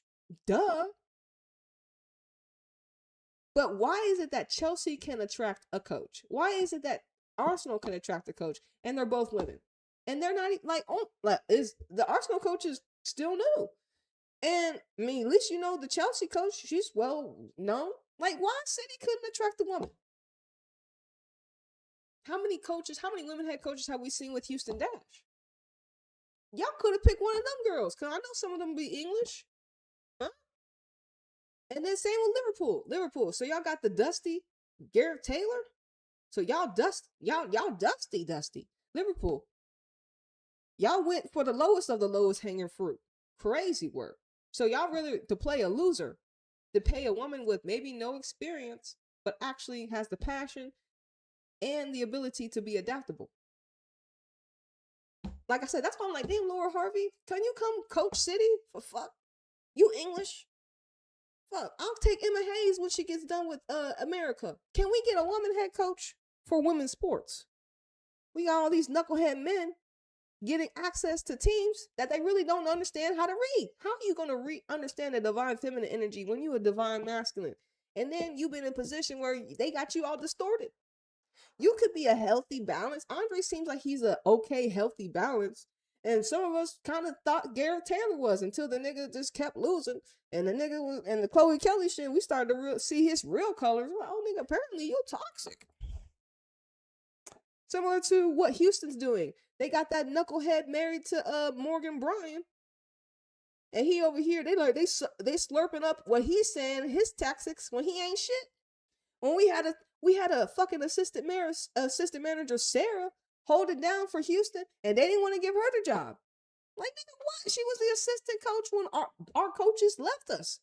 And y'all still didn't want to give her the job position? I'm not saying I don't know if y'all asked her and she said no, but we just know that she was the assistant twice, and y'all still hired another coach before her. Now she over with Portland. And that knucklehead ninja, I don't even know if he was even there. What's up with all these men trying to coach women's sports? Y'all go coach men's sports. But what, you don't got the rhetoric? You don't got the vibe? You don't have the masculinity to be over there? So y'all think y'all could be masculine in the feminine space? Bitch, we don't want masculine in the feminine space, bitch. This is feminine football. This is women's football. Who told you we wanted you? No one. No one said that. Y'all been blessed to be in a position to get access. And y'all ain't shit because y'all haven't done shit with it. Y'all ain't shit because y'all haven't done shit with it. At least Andre, at least he's a winner. At least he got some accolades with women. At least he actually is a champion of something. Gareth Taylor was a champion briefly, but never prior to City. He only became a champion with City. Andre actually brings in currency prior to City from champion. So y'all couldn't find a manager that's a woman that has a similar background to Taylor, no champions until she gets with City, huh? I tell you. It's so, like I said, City. I slapped City's neck because y'all don't want divine feminine leadership, and I'll be the leadership, bitch. The fuck around here. I had to sit and watch Manchester City women play Everton in their opening match, and then the pundits that are actually doing the watch along are two men and this little lady. I'm like, wait, who is this? This is y'all team City? Y'all team weak. Y'all can tell me y'all can't find two former City women players? Y'all can't find two women off the street to do another live stream with the women? Particularly just focusing on the women's game? Y'all have to do a co-live stream with the men and the women, but as men talking about the women. Okay. And y'all think this is normal. It's not normal. I'm sorry. I don't want to hear rhetoric from a man thought about women's sport. Like, it's distorted. Go talk about men's sports. But y'all don't want to. I don't know why y'all don't want to. Y'all have the accessibility to do it. Y'all want to be over here with the women. I'm not surprised. I'm here too. I'm not surprised y'all want to be with the women. We are amazing. We are. We just don't give a fuck about y'all niggas. And we going to continue to tell you, I'm going to tell you, we don't give a fuck about what you have to say about women's sports. Because it's irrelevant. You're not a woman. And like I said, women don't want to be in your realm. Women don't want to be in men's sports. They had to be because women's sports was not accessible. Don't get it fucking twisted. That was the reality of it. Don't ever get it twisted. Why y'all hate Annie Analuku? Bitch, you think Annie wants to be over there? Bitch, it was the only way out.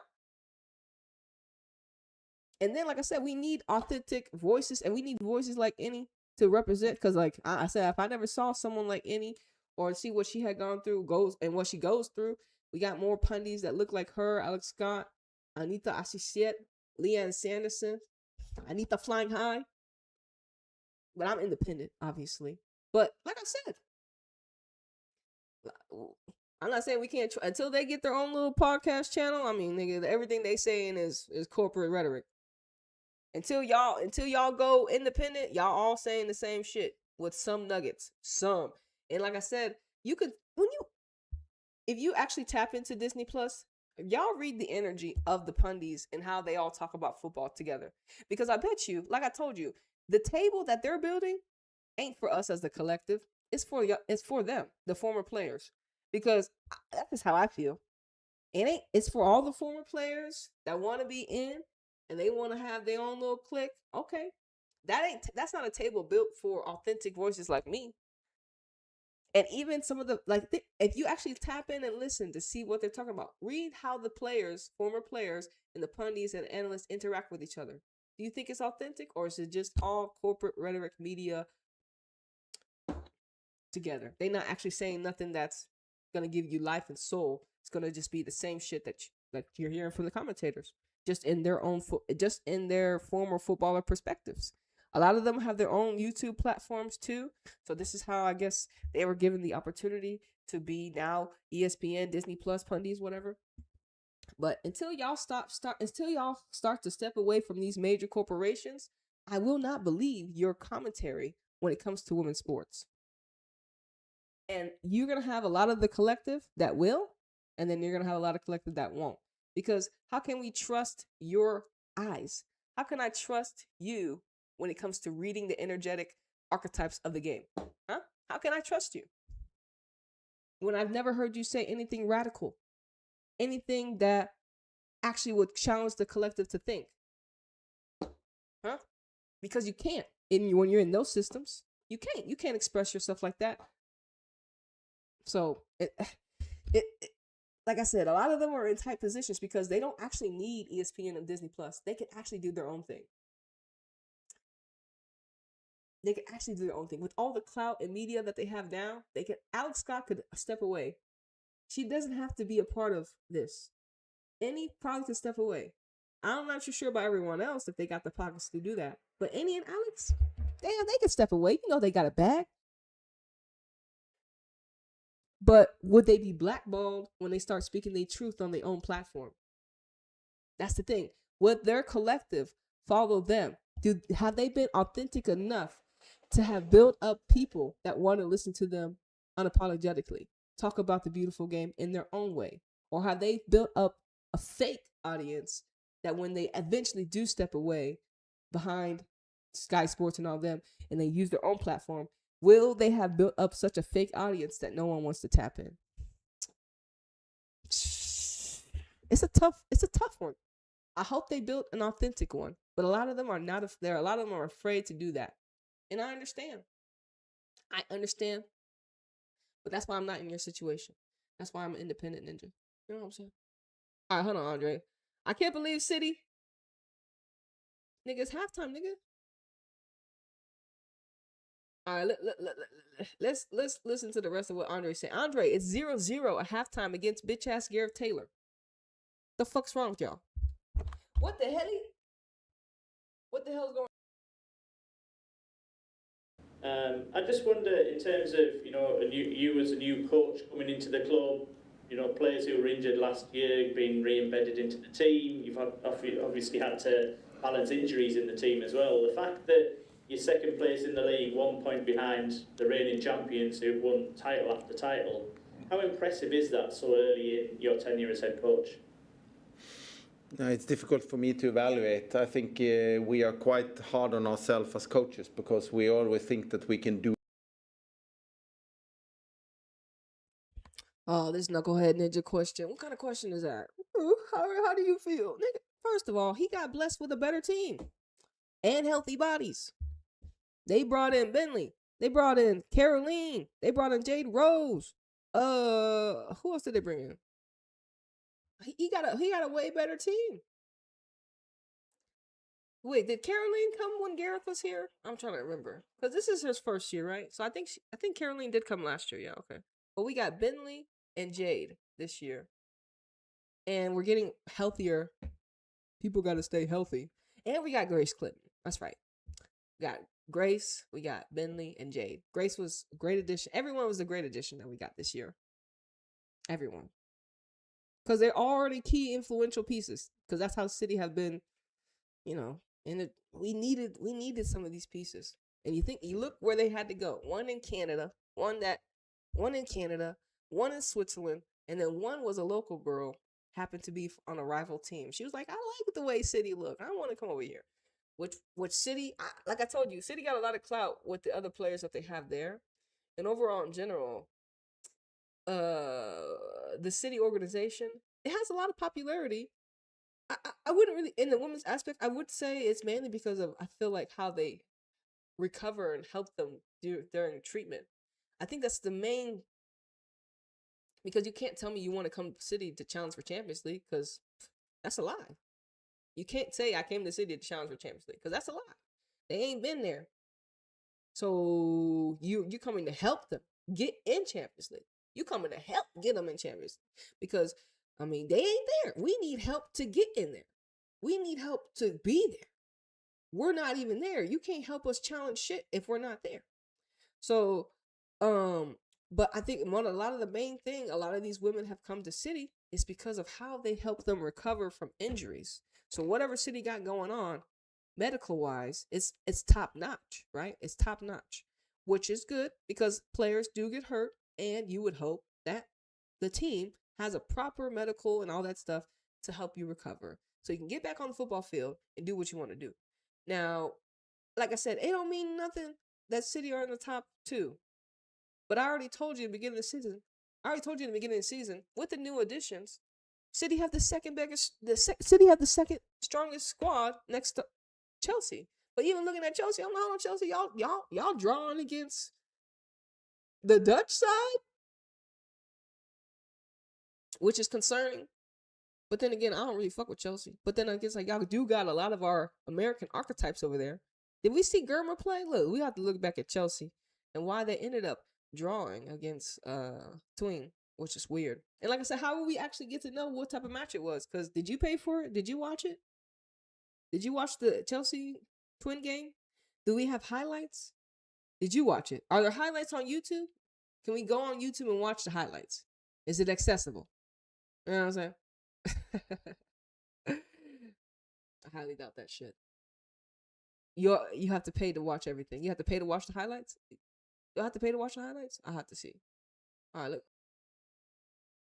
Even better, and you're disappointed about the points you lost against Chelsea in the first game. But on the other hand, I think it's a big credit to the players, because I can have 1 million ideas, but if they don't buy into it and work hard and believe in what we are trying to do and feel that this is a thing, that the things that we are doing is because we would like to optimize them.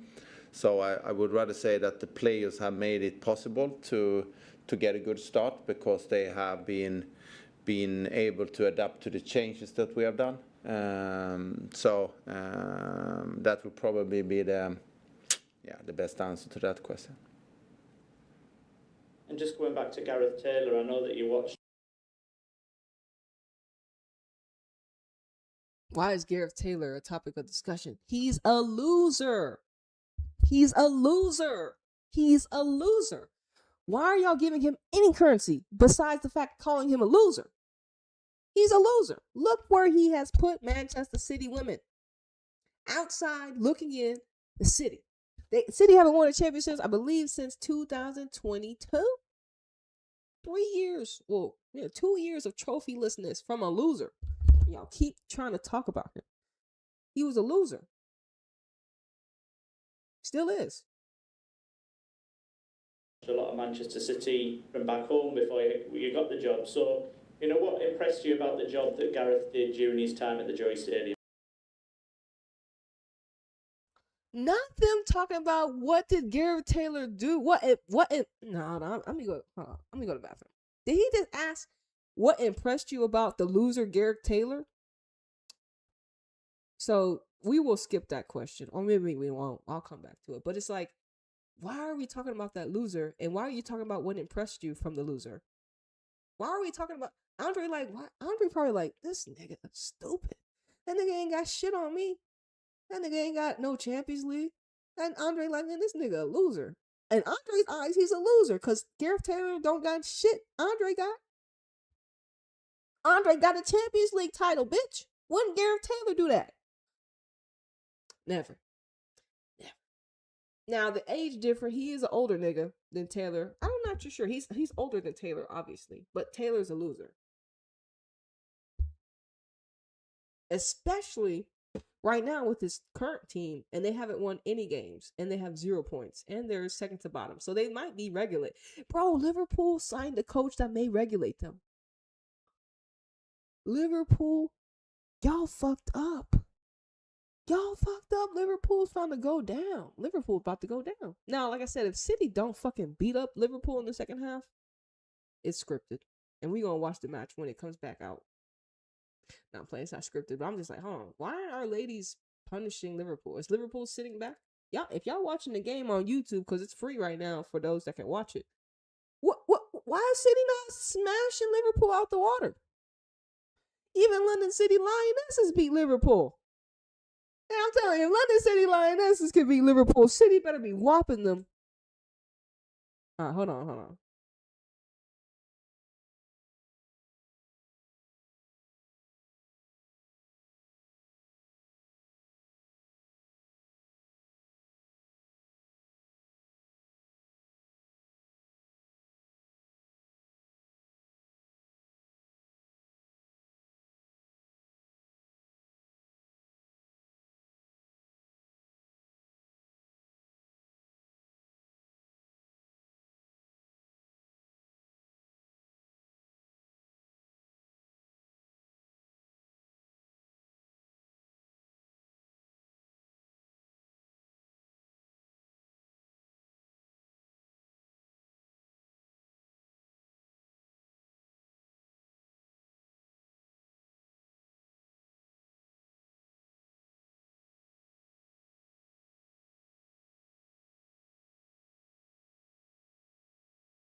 Well, he's done a huge job in this club for many years, and just looking of the way they play football, the attitude of possession and being very structured on how they are doing, and on all the results they also have done. So I really respect the job he's been doing. He's doing a great job in this club, and of course my job is to keep on working from what he has done and change the things or develop those things that I feel that has been missing. So yeah, definitely impressed by that.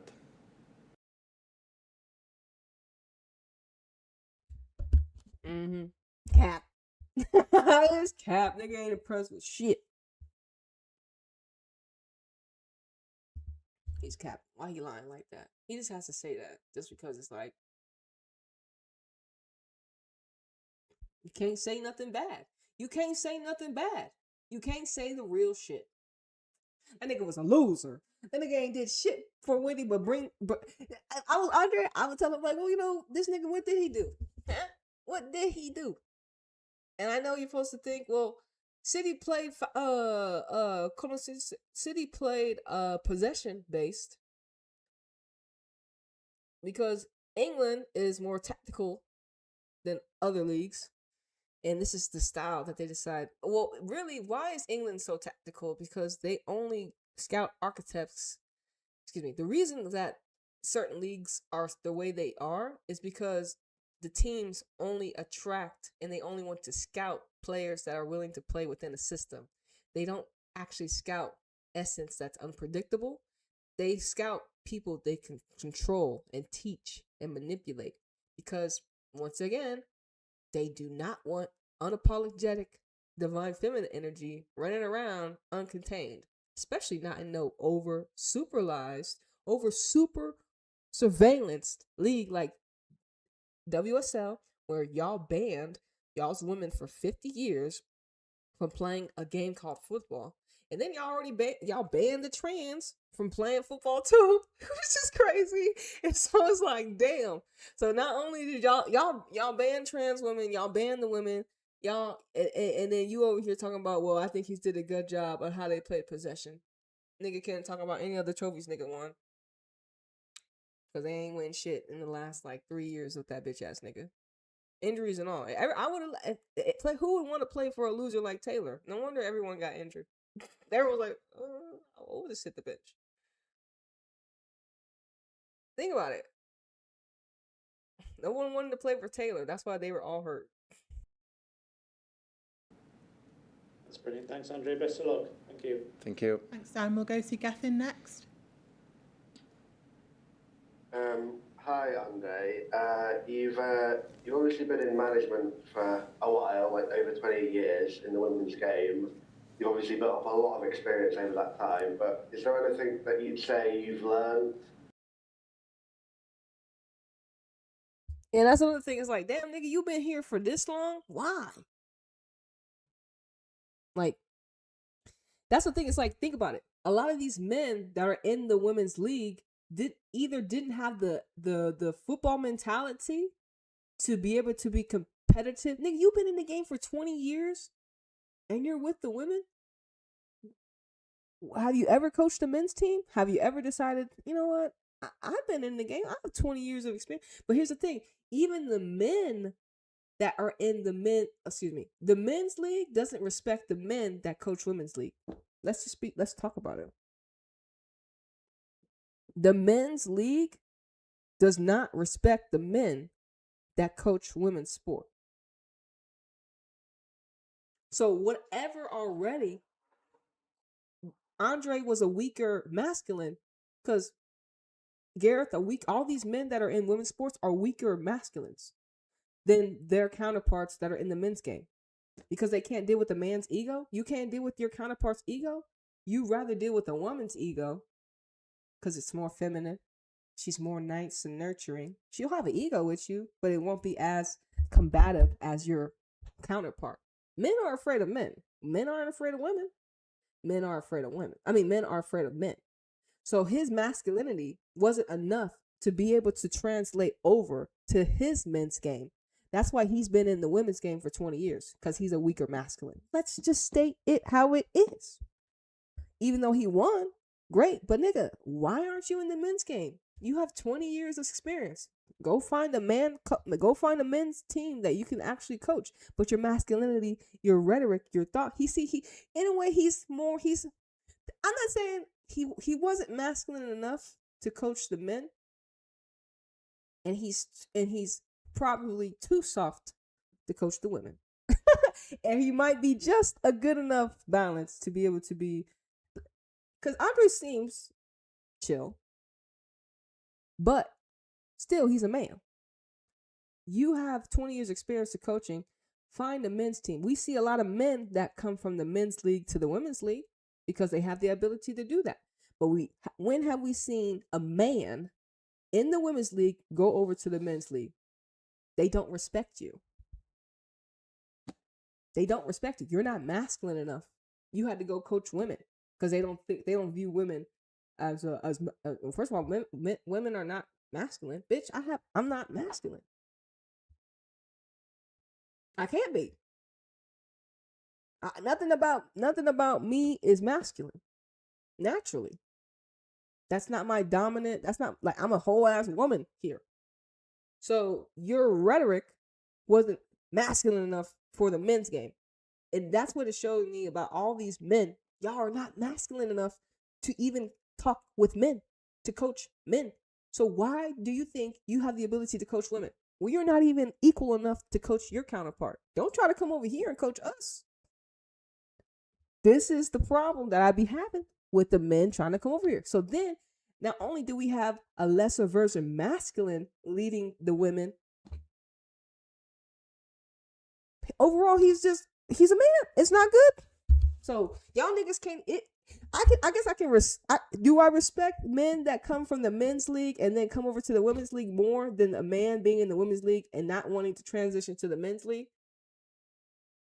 I still don't like either. Because then the man that came from the men's league that was dealing with the men ego don't know how to tone it down when it comes to the women. But first of all, why are you a man coming over here to a women's sports league? So it goes back to the part, why are men in the realm of women's sports? And why won't the leagues and why won't the coaches and the teams give an opportunity to women that have no experience like Gareth Taylor, opportunity to coach their team? Why? Y'all give it to some knucklehead, less value masculine, but won't give it to a divine feminine that wants to make her rise. They don't want to give women opportunities. Y'all ban women. That's what they saw about women. Y'all ban women. Y'all don't want to give women opportunities. Y'all want to contain women. And as we continue to see, the fact that there's only 2 women in the NWSL coaches, they do not want to give women opportunity. They want to continue to have this male-dominated sports culture. Y'all are weak. All y'all men that coach women's sports, weak. And not because y'all coach women, it's because you're men in women's realm. You're weak compared to your man. If I look at a man and I see that he's more into, unless he's a man-liking man, I can understand. Andre, are you a man-liking man? I don't think Andre's a man-liking man. So I just see y'all like when we gonna have a gay nigga coach? Huh? That would be more kind of better. But we have these so-called masculine men, straight men that are wanting the men. You'd rather have a gay man coach the women, but y'all don't even like the gays. You know what I'm saying? So it's like y'all don't even like the gays. Y'all don't even, you know what I mean? So like I said, why are men in women's sports in today's time? Can someone please tell me? One, because they can't handle the man's ego in their own realm. And it's an easier path with the women. They wanted to take the easier path because we as women are not like y'all masculine. We are not crazy like y'all. We can get crazy, but we are not like y'all. And y'all are so distorted based upon eons of getting y'all's way and entitlement. Y'all so distorted, y'all are not really willing to give that up. But tell me, one man coach that has been in the women's game that has been able to, Nick Cushing's, right? Didn't Nick go from Manchester City women and then he went to New York? And then what happened? He flopped. It was over. He's not coaching there no more. So he's the only representation I know about. Does anybody have any other people that have been able to transition? So his rhetoric, his mindset, his ideology, his tactics were not enough to translate into the men's game. And if it was briefly, it was short. He wasn't able to sustain his masculinity with the men. He had to take his bitch ass back to Man City women. Man City women was like, hey, yo, we're firing Gareth Taylor, Nick. You want to come back? And instead of Nick Cushing be like, no, nigga, I'm with the men's team now. I'm going to find a men's team. I'm going to find a men's team to coach. He was like, you know what? Manchester City went, we want me. I'm coming back. And sure enough, that little knucklehead came back with his tail tucked between his legs, nigga. Let me just go back to the women. Yeah, fuck you, Nick Cushing, old weak ass nigga. Go stay with the fucking boys, bitch. You want to come? You want to profit off the women? Okay, so you help City win some shit. And so you're like, well, I got the clout. I'm good enough for the boys now. All right. The boys was like, yeah. And it happened to be the boys that you were associated with. New York City is Manchester City's club. So you didn't actually find a different team. You found the same team, but just in America. Right? So you was like, oh. Yeah. And then they still said you sucked. And then they were like, well, Nick, you can just come back. So you still wasn't masculine enough. A lot of these masculines are distorted. They ain't really what they say they are. You know what I'm saying? How can they? How can they be? How can you be as masculine as you say you are in a distorted world where you have been gained favor? You never actually had to work for your masculinity. Huh? How can you ever say you are big and macho when you've never been put in a position to actually prove that shit? When it's always been given. So y'all, a lot of y'all niggas that are, I'm masculine are not. Y'all are weak. You know what I'm saying? How can you ever say you're actually masculine when you've never been put in situations to actually make you masculine? When everything's been given to you. You're like, neither, everything hasn't been given to me. Are you sure about that? Okay. Okay. Who designed systems that ban women from playing football? They never banned men from playing football. So, like I tell y'all are distorted. Y'all have been hoodwinked and lied to. And this is what's catching up to a lot of the collective. The distorted masculine, he's like, damn, I'm a weak nigga. Yeah, nigga, you've been set up. They've been set you up that way. So you're a weak nigga. You can't be in your masculine when it comes to protecting the feminine. Because they never wanted you to protect the feminine. They always wanted you to harm the feminine. And you were like, oh yeah, this is what we're supposed to do. And actually it was not. It was the reverse. So a lot of y'all have to get up out of that conditioning. Some of y'all don't want to let go of the power that you have. But ultimately, you like winning. So you're going to want to do more what the woman wants? Or are you just going to be, I guess by yourself? I mean, I don't know. You're going to find a woman that's going to submit to you. And you probably won't even like that. I think they call them pick-me's or whatever like that. Whatever. Anyways. So Andre, even though he's a man, he's still not respected if he tries to go to the men's league. They don't respect him. So why would we? Why do women have to respect this nigga? Why would we respect him if his men don't respect him? We don't have to do that. I'm gonna respect you, Andre. You in a women's game, bitch. You better prove yourself, motherfucker. Fuck around here. So far in your time at Man City?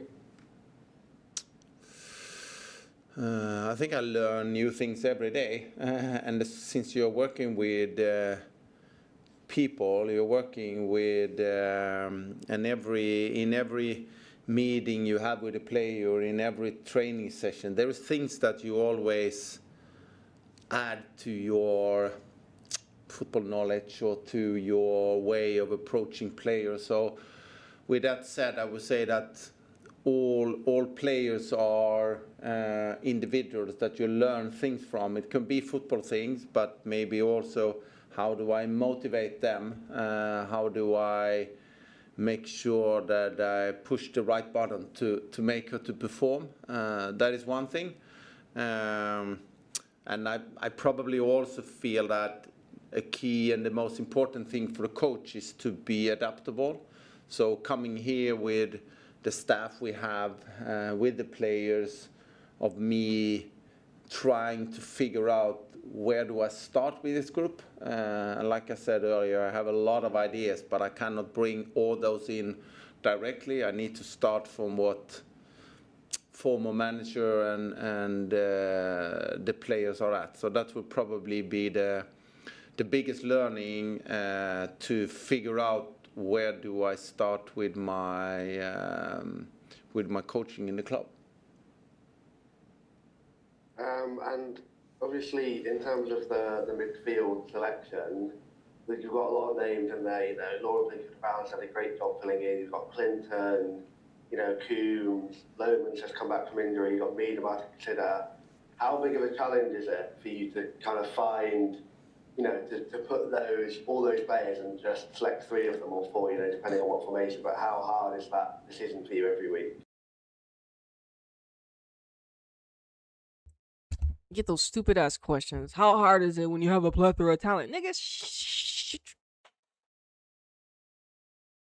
stupid ass questions, nigga. These stupid men. I'm telling you, more men talking about, whoa. So you got this knucklehead men asking questions about how is it so difficult when you have all these players? How difficult is it when you have all these players when you have to figure out what line? Bitch, kind of stupid ass shit is that, nigga? Shut the fuck up. Oh, dumbass Dusty. Man, can you have a higher intellect of conversation? You have a higher, can you have a higher consciousness thought? Nigga, so surface level, bitch. Let's see how Andre answers. How hard is it, Andre, when you have Miedema and Lohman and all these players? How hard is it to get them in a starting 11? How hard, nigga? How many times y'all gonna ask this nigga questions like this?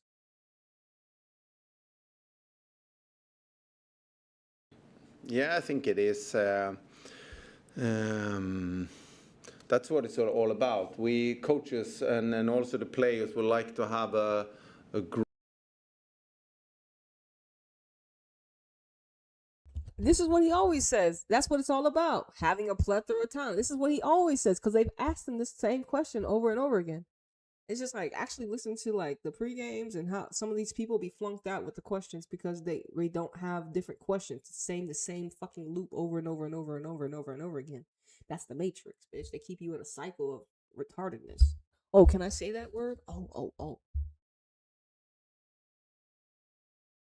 Great team and with good competition about all the spots, but when you select a team that is starting the game, you can only have 11, so there will always be this challenge. But I think for us coaches, the key thing is communication, and the key thing is to understand that there is 11 players starting and there is most often 11 players that is finishing the game. So giving players different tasks is one thing.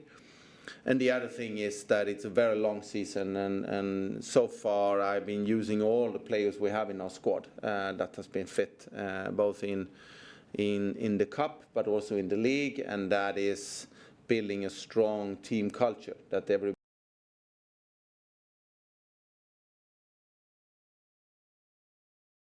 I mean, you have been playing Yamashita a lot. I mean, I haven't seen Keatings maybe since a couple other matches. But I'm just saying, if Keatings didn't look the way Keatings did, she'd probably be Manchester City starter every day. But the Japanese currency is well appreciated. Like I said, I don't have nothing against Yamashita. I just think that Keatings, being an England Lioness, and how she has carried City, after Ellie left, we never had another goalkeeper besides Keatings. And that's the thing, is like the slander on Keatings, when everyone, like, especially during the World 7 soccer tournament, the slander on Keatings is like, why y'all hate Keatings? Y'all don't like Keatings?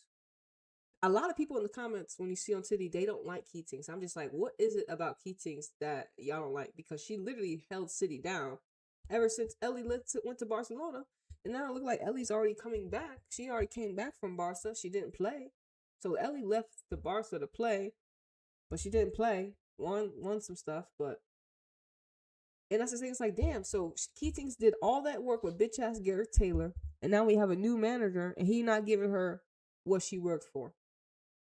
Because I understand the Japanese currency is here, but it's just like, you award those that have held it down before you even came. And Keatings made some crazy saves. And even then, it's like, she's younger than Yamashita.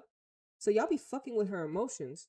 Starting her, not starting her, saying it's the goalkeeping position is open. But she's an England Lioness. She should have priority. But since Keatings looks more like Nita, she's not a priority. And that's what I see. And that's fucked up. And nothing against Yamashita, but I'm with Keatings. But I see how the collective, y'all don't like niggas. Lauren James, Keatings, Michelle, a lot of the girls that look like Nita, y'all continue to be like, well, we can slander her because she's the least protected. But I'll continue to fight for you, Keatings, even though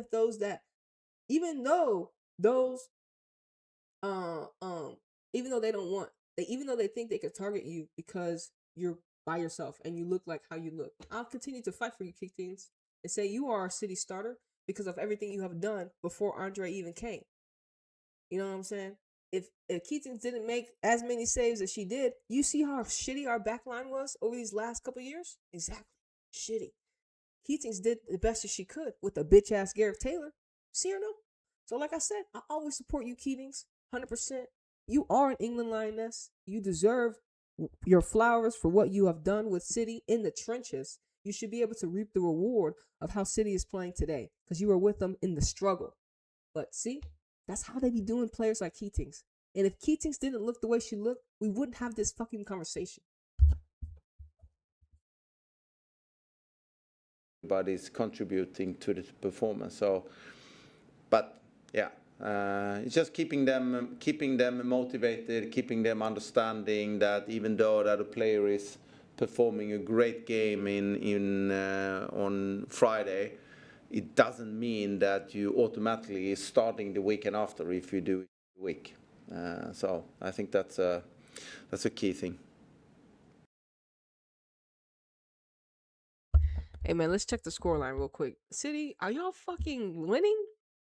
Oh my god, what the hell? It's 1-1. Yo, City, y'all better not drop no fucking points against bitch ass Taylor. So are they creating a narrative for Liverpool to actually get points against, or are they're probably, if City draw against Liverpool, I can already see the narrative as, oh, Gareth Taylor gets first points against former City club. And Andre, what is that gonna make you look like? A little bitch nigga? That's gonna make you look like a bitch nigga. You lose to bitch ass Gareth Taylor? Fire that bitch ass nigga Andre. Andre, you lose to fucking bitch ass Gareth Taylor, nigga. You fired. You lost all the respect that you actually had, little bitch. If Manchester City women drop points against little bitch ass Gareth Taylor, Andre loses all my energy and respect. You can't not lose to little bitch Taylor. I'm sorry. You can't do it, Andre. Y'all about to lose to little. A draw is losing, bitch, against bitch ass Gareth Taylor. Nigga, Liverpool ain't got no points on the board. How is it that City's number 2 and you got little bitch Gareth Taylor sitting in 11th place and y'all draw right now? Come on, City. See, this is the fuckery that I'm talking about. And like I said, it's definitely, I bet you, I'm gonna have to watch the match to actually understand what the fuck went on and why City are 1-1 with fucking Liverpool in 71st minute. Even though they're away from home, I understand, but Liverpool hasn't gotten no points. Liverpool lost to London City Lionesses, and they've been getting they ass blown out by everyone else. City beat them. So why the hell is Liverpool tied with Man City with a little bitch Gareth Taylor on the other side? So I can already see the narratives. This is crazy, bro. Andre, y'all, if y'all lose points against fucking little bitch Liverpool, Andre, you're fired, bro. If City drop points to a pointless team, what does that say about City? Are we understanding the energetic framework? You're like, Anita, it's just one match. No, bitch. It's a team that has no points. No points. And Gareth Taylor's coaching. Come on now. Like, I'm not convinced. You trying to tell me our City squad is not good enough to beat a Liverpool? They don't even get Olivia Smith no more. I understand the wanting to win because Liverpool's at home. They have some advantage, but they don't really. Like, can you name one player on this? Let's look at this. Can you actually name a girl? Does anyone know any of these girls? Does any of these names pop out to you? Do you know any of these players? There's our Japanese currency, Risa. I mean, even Risa not even playing, bro. Do y'all know any of these girls? Be honest. What national teams they play for? Be honest. Do you know? Name one player in Liverpool's lineup and you know what national team they play for. And it can't be England. Huh? I don't know none of these women. Who are they? There's a whole bunch of, how would I know, especially if they don't look like me? Fuck. And y'all got 0 points on the board. How could we know? Y'all been losing. Ain't nobody gonna know a losing team unless you're a Liverpool supporter. Liverpool, how y'all feel, niggas, about y'all losing? I need to start going to Liverpool aftermatch. How y'all feel about having Gareth Taylor? We gonna go timeout. We gonna go find the article when Liverpool signed fucking Gareth Taylor, because we need to know, what did the collective think about Gareth Taylor and the signing of him? I wanted to know what the collective thought. How y'all feel about bitch ass Gareth Taylor, huh? Y'all got to see the nigga flop with City.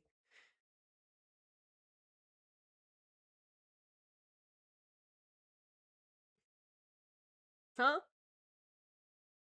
Where's Twitter? Okay, so they named him on August 8th. Okay, hold on.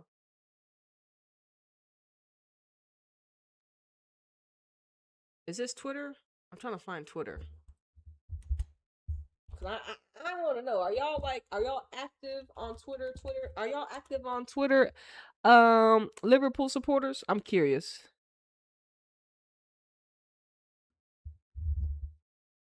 We about to find out right now.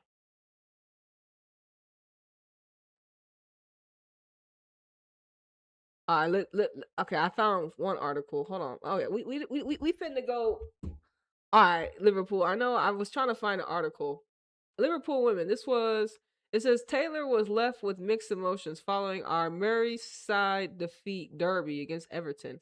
So this was September 7th. Okay.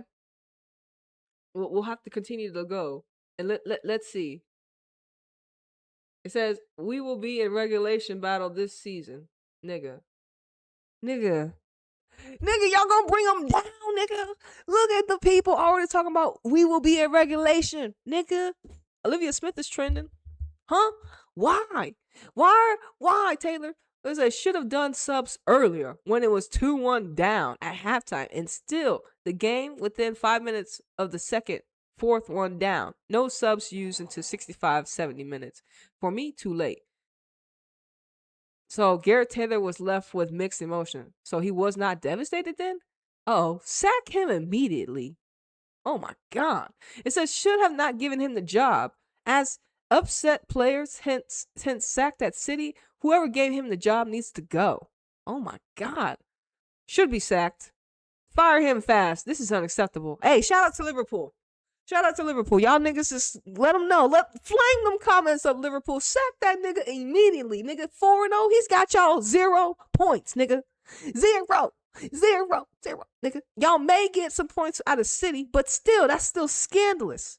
Y'all niggas are y'all know nothing. Y'all lost to bitch ass London City Lionesses, and they just got together.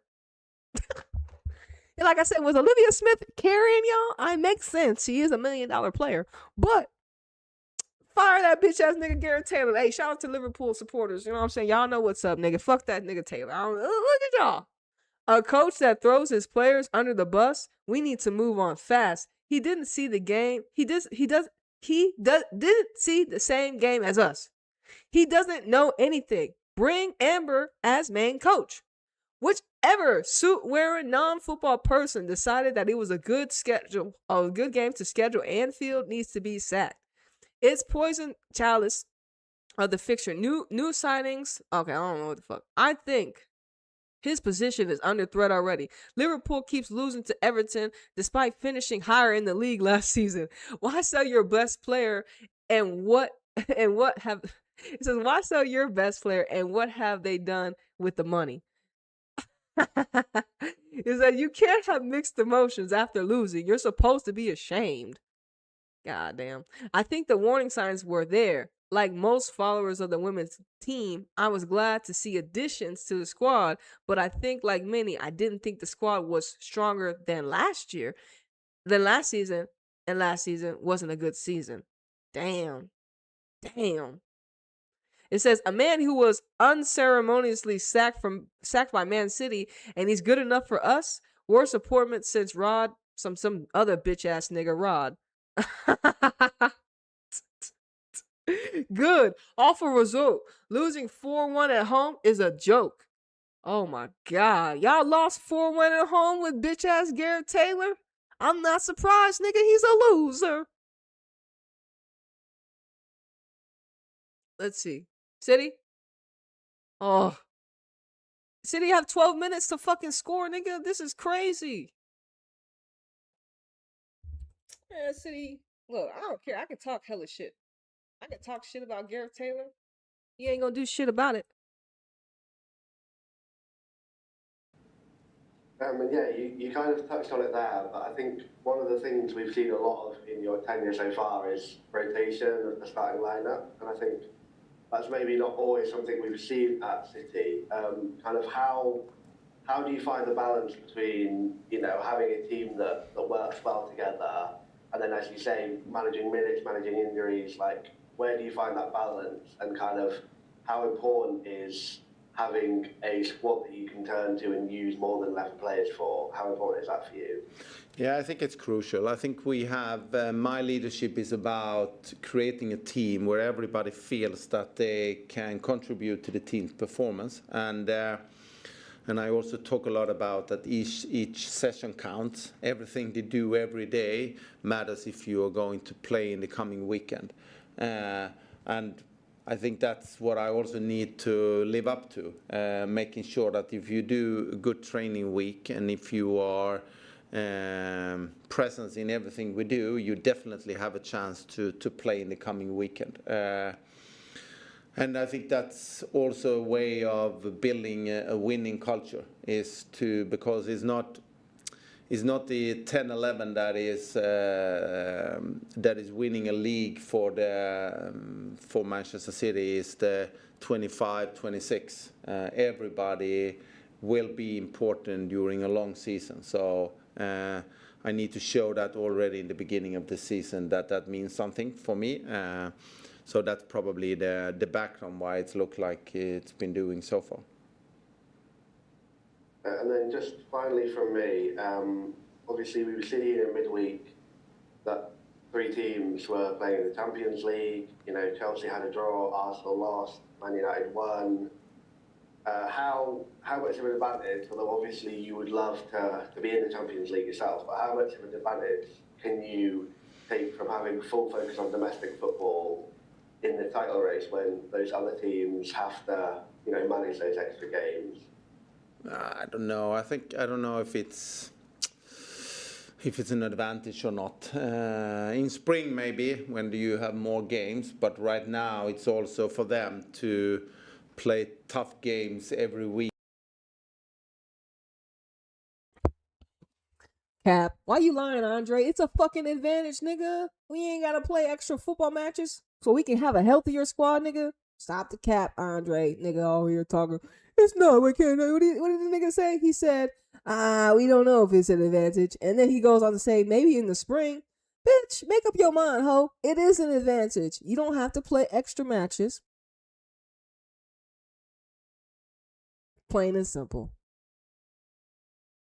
And then when you see the other teams and then you see the other results, like the nigga said, Arsenal lost, Chelsea drew, United barely won.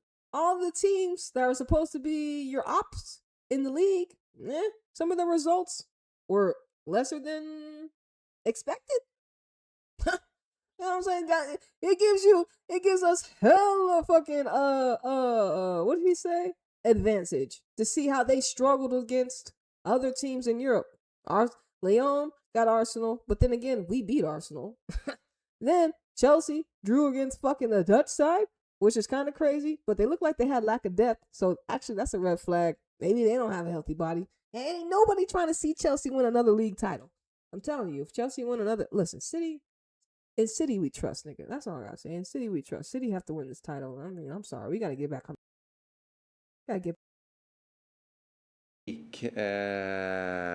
Meanwhile, they're playing tough games in the league. It's also building,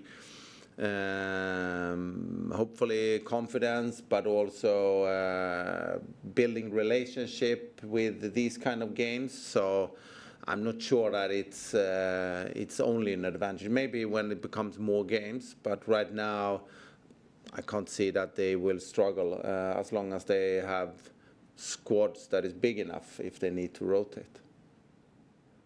Thanks, and good luck for Sunday. Thank you. Thanks, Catherine. We'll go to Lily. Hi, Andre. Hi. Just diving into specifics of the injuries. Obviously, we've got the likes of Caroline and Mary out. Diving into Mary, have we got any tracks, any updates on her recovery by any chance? Well, she's working hard every day. She's on her way she's following the plan, but she has a long way to go after that big injury. But there is nothing that says that anything has changed in it. So I think she's working hard every day and she's on her way. And looking into, obviously we had Laura Vimorther on loan last season and we permanently signed her this window. Looking at her, can we see on how many minutes she's going to get? Is she more of a rotation player, or can we see her building up to something more? I would say to her, like we said to all the other players, Laura is a good football player, but it's also a position where we have players right now that is performing very well. So she's working hard every day and every week, and time will tell how it looks for her. But as long as she's keeping her attitude the same way and is keep on battling every week, and she makes it difficult for me. But if that means that she's playing in the weekend or next weekend, or we need to take it from game to game. And then finally from me, obviously dropping points so early on in the season to obviously big teams like Chelsea, but still being second, does that push the team a bit more and motivate them? Obviously already dropping points so soon and being high up, does it motivate them? Does it push them? One more time, I didn't follow. So obviously dropping points to Chelsea so early on in the season, but still being second in the table, does it motivate our squad a lot more than it would be, say, if we're a bit lower and conceded a bit more? I think winning games is creating confidence and creating belief. Of course, we lost in the first game, and of course that's. But at the same time, when you have been winning a couple of games in a row and the performance has been good, that is what matters right now. We cannot do anything in what has happened earlier, and we will face more challenges during the year. But for us, it's just about taking one game at a time and just making sure that we are becoming a little bit better than the last game. If we can do that all the time and not think of if we lose points or if another team is losing point, I think that will keep us as motivated as we need to.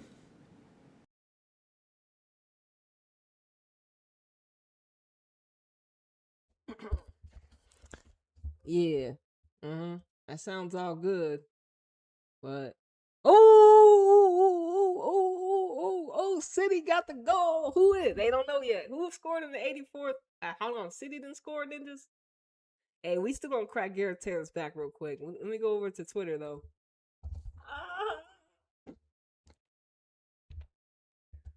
City done scored, y'all. Let's get it. 86th minute. Who did it? Who we think scored? Me. I'm gonna say Bunny Shaw, obviously. Who did it though, niggas? Yes. Oh, Fugino.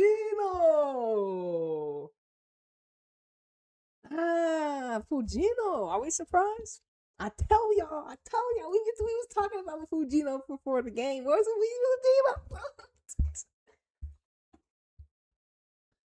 Fugino? We was talking about you. We was saying, hey, look, let's see how many key possessions Fugino has. And once again, she comes up big. I'm not surprised. This is a game winner if it holds steady. If it holds firm. Fugino. And then Bentley scored. Hold on, but why was Olivia Smith trending? I guess she... Anyways, Chivas is playing Puebla. See, look at Chivas. What they doing over here? Look at that shit. You see how the other leagues be doing it? Look at the league next doing a big one. Chivas versus Puebla. Right here, nigga. All right, let me exit on Twitter. Huh? Would England ever do that? Would UWCL ever do that, nigga? Huh? Would they ever do that? Would you ever pop up and find the game live on Twitter? Would you? No, but League Next does it. So what's the difference? So why is one league doing one thing and the other leagues are not? And other leagues are gatekeeping, and then like I said, Puebla and Chivas, you would say, well, Nita, they're not the best teams. Liverpool, a lot of these other teams that have been losing to Chelsea 6 years in a row are not the best team either. So this is the thing that y'all be getting fucked up on. A lot of the collective don't be understanding the differentiation. So sometimes the quality of the football is sometimes the same across all the leagues. But one has more over surveillance and more containment of the divine feminine energy, and one is more free flowing and let it showcase itself naturally. That's why Mexico's legit.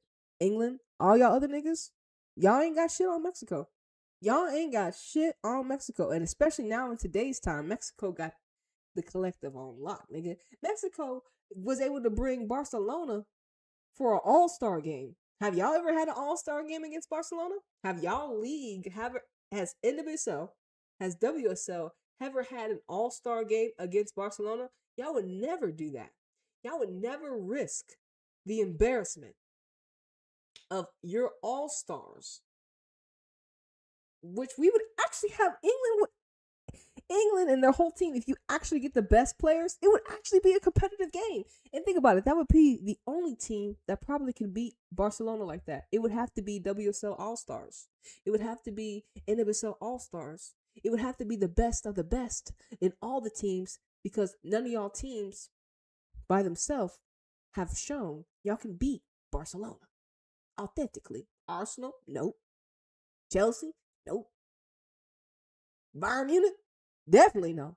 Wolfsburg, nope. Everyone has been beaten up by Barcelona.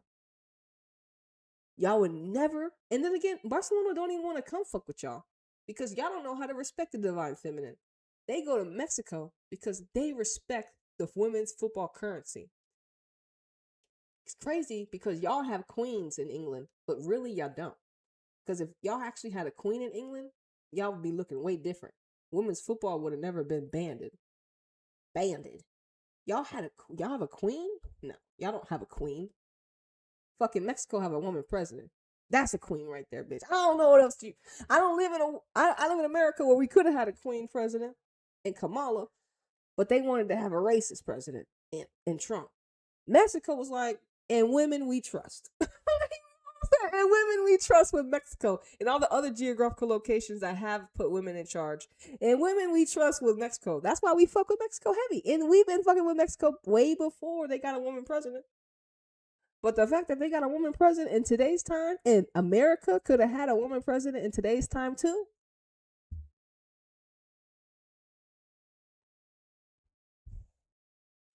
It shows you the difference and how our geographical locations are moving. That's why it's like, damn, America ain't even the place to be here. America's not even legit. America's to the collective ain't shit no more. America ain't shit no more to the collective. And it never really was a football geographical location. Because the best women's soccer players we've ever had are our American team, right? And America USA, right? America. And then even them dismantled because when the women were trying to do their equal pay and all this shit, it got very political. It got too much political than the essence of football. And now we got all these former players coming together to create teams like Angel City selling out Alyssa Thompson. Fucking Bay FC, fuck, toxic as fuck. San Diego Wave, toxic Jill Ellis. Nigga, you know what I'm saying? All these former players, former coaches, expanding the NWSL, but in toxicity, in mistreatment of players. Utah Royals and their mistreatment of Amy Rodriguez and all their players. You know what I'm saying? NWSL, England, Europe, y'all toxic. America, and like I said, and this is just through the realm of football. This is just seeing the game through football's lens. You're like, nigga, it's not toxic. Nigga, have you ever had players were sleeping with coaches. Players were forced to sleep with coaches. Players were getting brought over to watch film to be molested. NWSL was doing that shit. Like I said, how NWSL, y'all, how will y'all ever be able to get through that karmic chaos? Y'all allowed y'all's toxic and distorted masculines to hold over the divine feminine in the NWSL league, huh? How will the NWSL ever gain back the trust of the women? How? when 2 out of your coaches are men? How? How about you hire less men and hire more women? Maybe that'll start to help the coaches not trying to fuck your players. Let's start there. And if the bitches, aka the women on the sideline, fuck up, fire them. Hire another woman. But nah.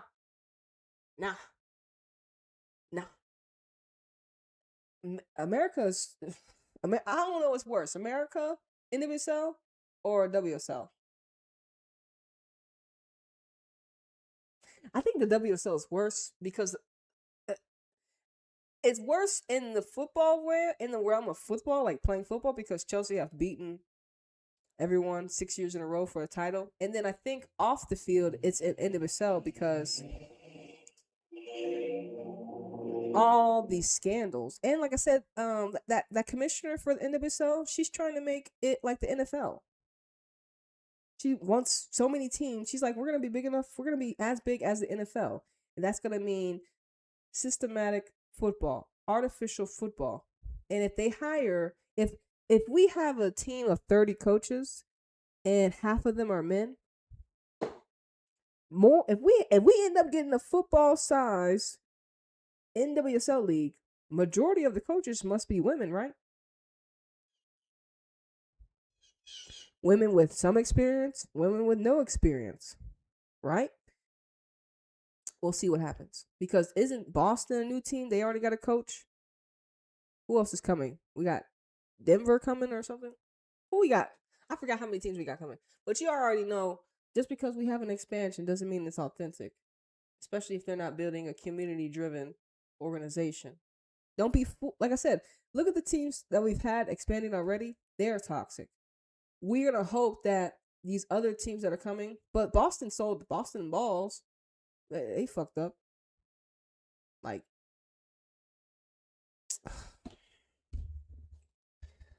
Fujino held it down for City. That's what I'm talking about. Let me see right here. Let's see. Uh-oh. Fujino! How many more minutes we got here? Hey, yo, once this match gets done, hold on, let's go roast Taylor real quick. He about to lose again. Let me follow y'all real quick. Uh-oh. Full time. It's over. Oh. It's over. Full time. Bentley. Hey, man, Bentley scoring big goals, bro. Scored against fucking... Hold on, let me see something. Let's scroll down. Because we need the last match we need the last match they played. Is this it? No. I don't know any of these players. Oh, so this was the last one? No. This is no, that's not it. Well, who did they play before? So they play oh, here it is. Okay, so this was the last one. October 5th. Of course, we know they have dropped more. Listen, y'all about to drop more points again, Liverpool. Let's see what y'all said. It says, I think that we're seeing at this moment is snippets, but snippets aren't enough. I think we controlled most of the first half. We lost the control in the second half due to a number of things. Oh my God. Snippets? It was toothless rubbish. We controlled nothing, created nothing, and had no leadership on or off the pitch. Championship, here we come. Snippets? We literally didn't have a shot on goal or a touch in their penalty area in the second half. A newly promoted team absolutely battered us. Damn! Nah, Taylor, not y'all not having no point. Nigga! Stop it, Taylor. Look, we literally didn't have a shot on goal or a touch in their penalty area in the second half? Snippets of what? Certainly not good football. Crazy that we bought this clown in to replace Matt. Another nigga. Please just don't get regulated. I have very low expectations. Wow. I said preseason. you let your best player leave, you let your best players leave and don't replace them and bring in a manager nobody wanted, you're going to struggle. It's bottom 2 all season unless change is made in January.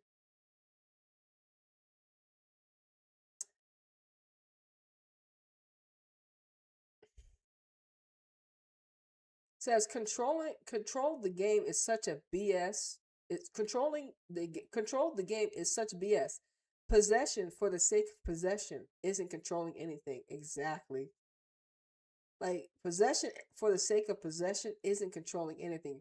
And that's what they be getting y'all. That's what they be getting y'all hoodwinked with. But a lot of people, this is how you speak up.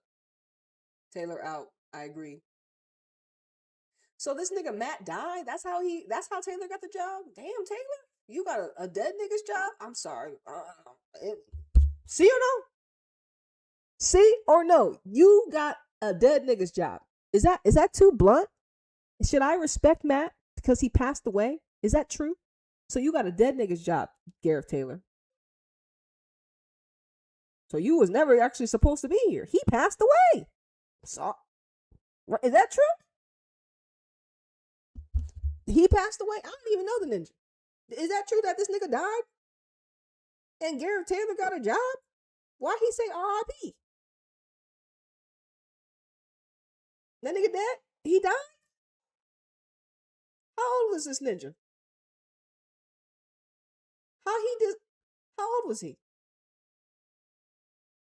He don't even look that old. He was only 47.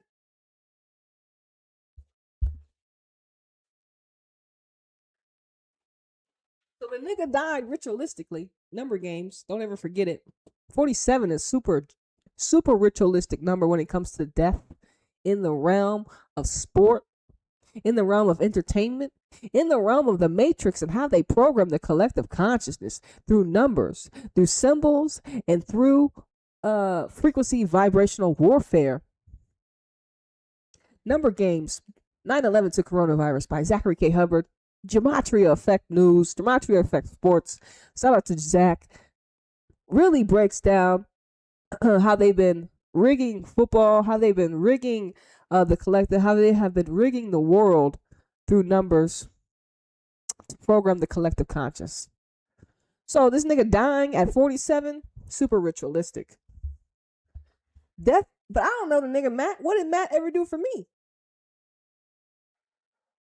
But Gareth Taylor, you were the beneficiary of a ritual sacrifice. Am I surprised? Not really. I'm not surprised. Listen, you don't like the real shit? You don't like the truth being shown to you in front of your eyes? Huh? What? You don't like that?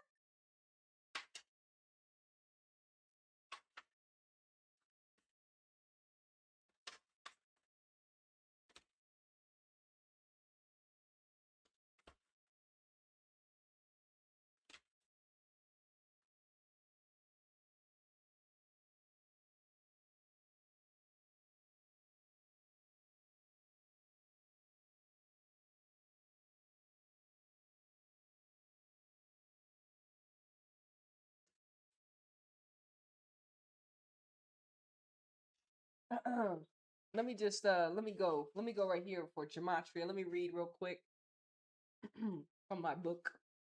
Shout out to Zachary K. Hubbard. So he died at 47. Okay.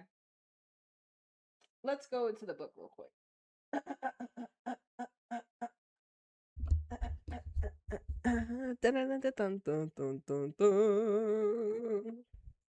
It says, beginning with the Vatican, the name subs up to 47. With reverse Pythagorean gematria, same as Francis, the first Jesuit pope, and similar to how Christian and confession sum to 47 with Pythagorean gematria. The date of the Vatican was established February 11th. Can be written 2/11, similar to the number 211, the 47th prime number. Regarding the number 47, if you have the time, watch a film on the two popes about the process of Pope Francis becoming the 266th pope. You'll notice at the beginning of the movie, he loses the cardinal votes, with the first number shown in the election count as is 47. Vatican 47, Christian 47, Confession 47, Francis 47, and reverse Pythagorean. But super ritualistic. 47 is a ritualistic number. Let me see something else.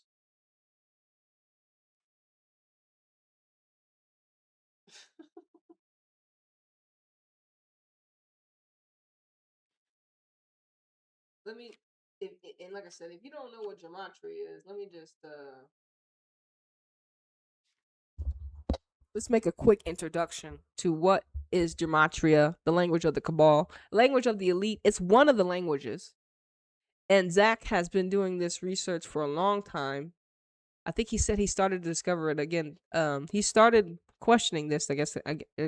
He started questioning his reality and his awakening during 9/11. He was a student, and Zach's a Cancer, so he's very tapped into, I would say, the emotional realm, and being aware of the emotional manipulation. And he was a teacher. Zach's a teacher. Anyways, it says the introduction to gematria, the language of the cabal. You likely heard the term the cabal or the Illuminati or whoever the fuck you want to call these ninjas. These niggas that operate, that have these, pretty much these are the entities. Remember, because we don't fight against flesh and blood. We fight against principalities and forces in the spiritual realm, because they will never fight us face to face. They have to be weak and infiltrate and vibrationally manipulate. Anyways, you likely heard of the term cabal before, meaning secretive and political organization. The name originates in Kabbalah, an ancient and widely practiced mysticism. Essential belief within Kabbalah that we will focus on for the purpose of this book is God created the world with language by combining the number with letter with the word. This is expressed in the foundational text of the Kabbalah. The Book of Formation, in its opening paragraph, it states in reference to God creating the world. God created, he says he's created his universe by three forms of expression: numbers, letters, and words. This belief about creation from the Book of Formation is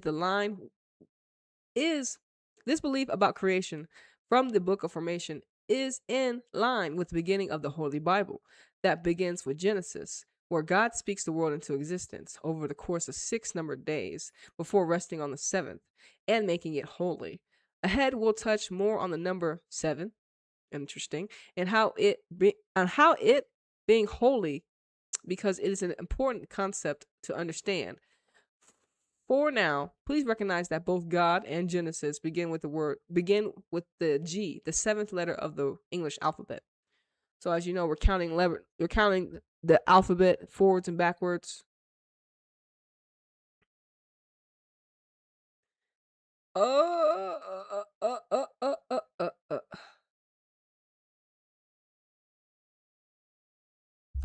on.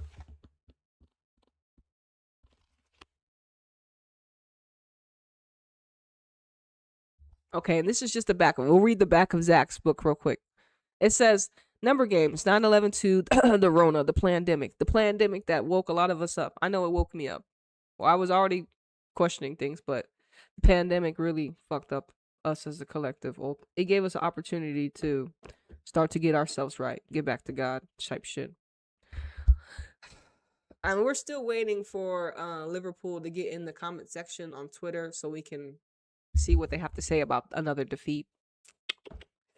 Anyways, there is a code as all time. It says there is a code as old as time and as simple as ABC is 1, 2, 3 that is being used every single day to contrive the stories that become the news and in turn our collective reality.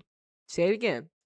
There is a code or as time as simple as ABC is 1, 2, 3 that is being used every single day to contrive the stories that become the news, and in turn, our collective reality. This book is about that code, known as gematria, and it has been written for the purpose of shedding light on who is using the knowledge to the detriment of humanity. As you will learn, the same party using the code is the same party that is responsible for the events of September 11th, 2011. Sorry, 2021. Now, like I said, if you don't know about September 11th because you're not in America, it's when two planes crashed into the Twin Towers, okay? And they called it a T attack, on America. Once again, inside job. So that's if you don't know about American how America's, anyways, if you didn't know about what happened on that, then we all know. Anyways, as you will learn, the same party using the code is the same party that is responsible for the events of September 11th, 2001, and the coronavirus pandemic of 2020. And that party is the Catholic Church, or better said, the whore of Babylon. As you will also learn, the Catholic Church is the same entity that gave the world the Gregorian calendar and the English language, to things that are perfectly in tune with one another, thanks to the Jesuit order, who have served Rome since 1540. Just before the establishment of the Gregorian calendar and English, being standardized as a 26-letter alphabet, and not by arbitrarily, you'll come to understand that 26 letters have everything to do with God and playing God. But anyways,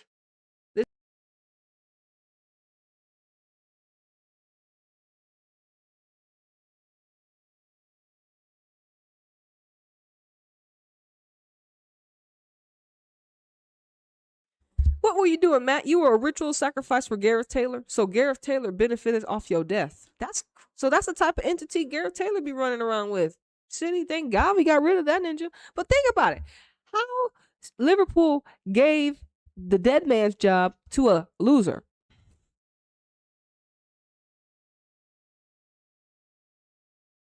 Taylor benefited off this sacrifice.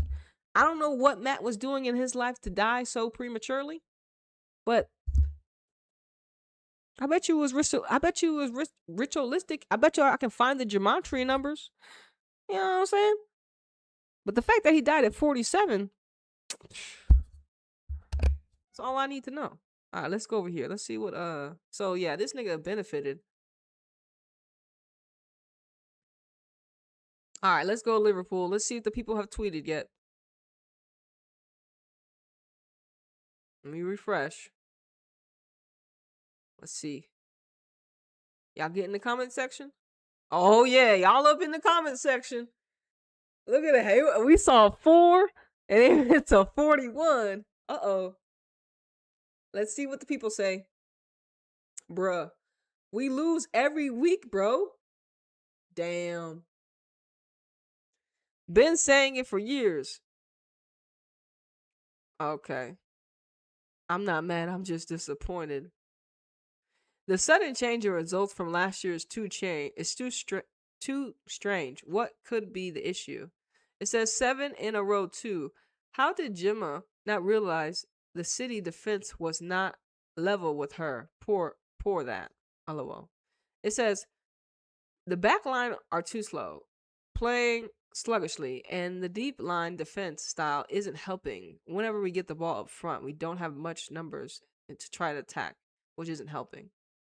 Once again, selling Olivia Smith was our biggest mistake. Damn.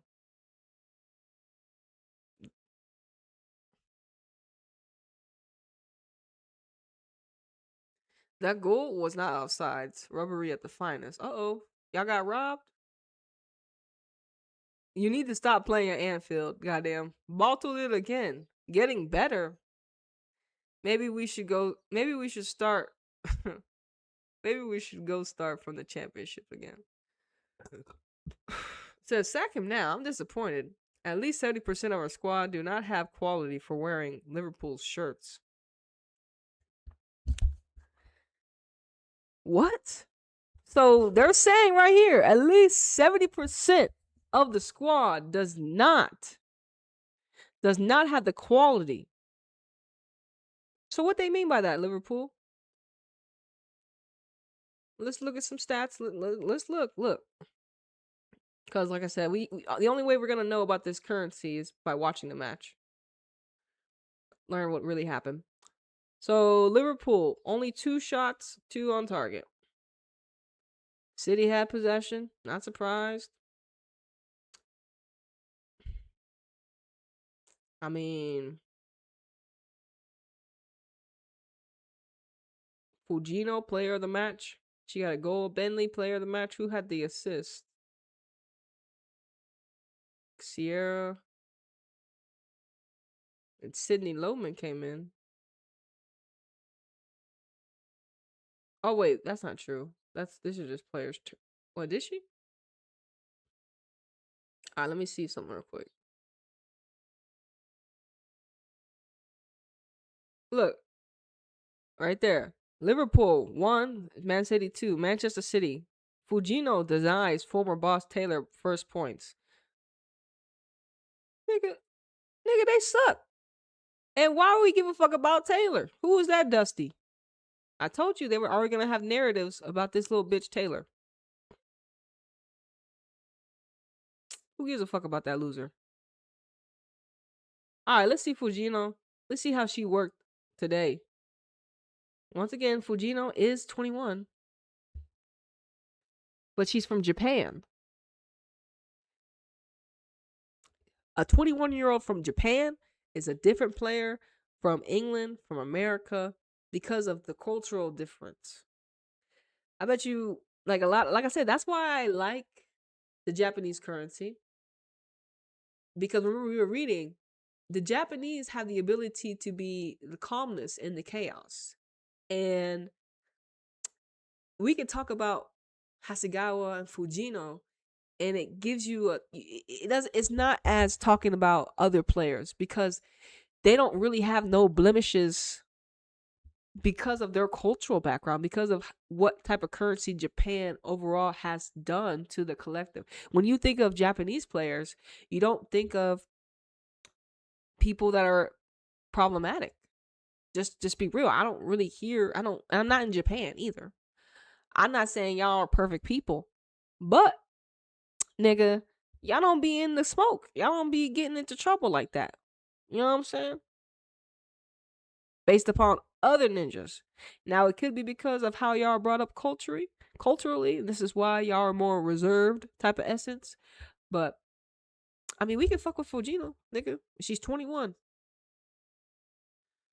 So, once again, her accurate passing, 29 to 32, is at a 90% clip.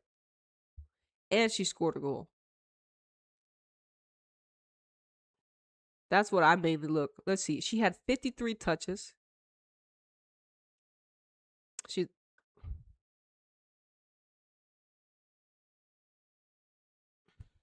Okay. She won her ground duels and she won her aerial duels. She's not that tall either. All right, let's look. And let's look at Blanken Brown because she actually had a good match last time. She passed the ball a lot. Right here, Blanken Brown, 44 out of 53 passes. That's not bad. 80. Gotta get that up there a little bit. 85 plus, Blanken Brown. Come on. She's 22. I think last match she had a better little stats, but she had just about the same passing. About 53 passes, something like that. Let's get that up to like 45, 40. It's good, though. That's really good. 53 passes, 44 accurate. Laura, that's really good. Let me see. My main thing with Laura is her duels. Ground duels. So she won 5 out of her 6. That's good, Laura. Because she's a smaller archetype. And she needs to be winning these battles. So yeah, that's good. 5 out of 6 duels. Ground duels. That's good, Laura. That's good. Alright.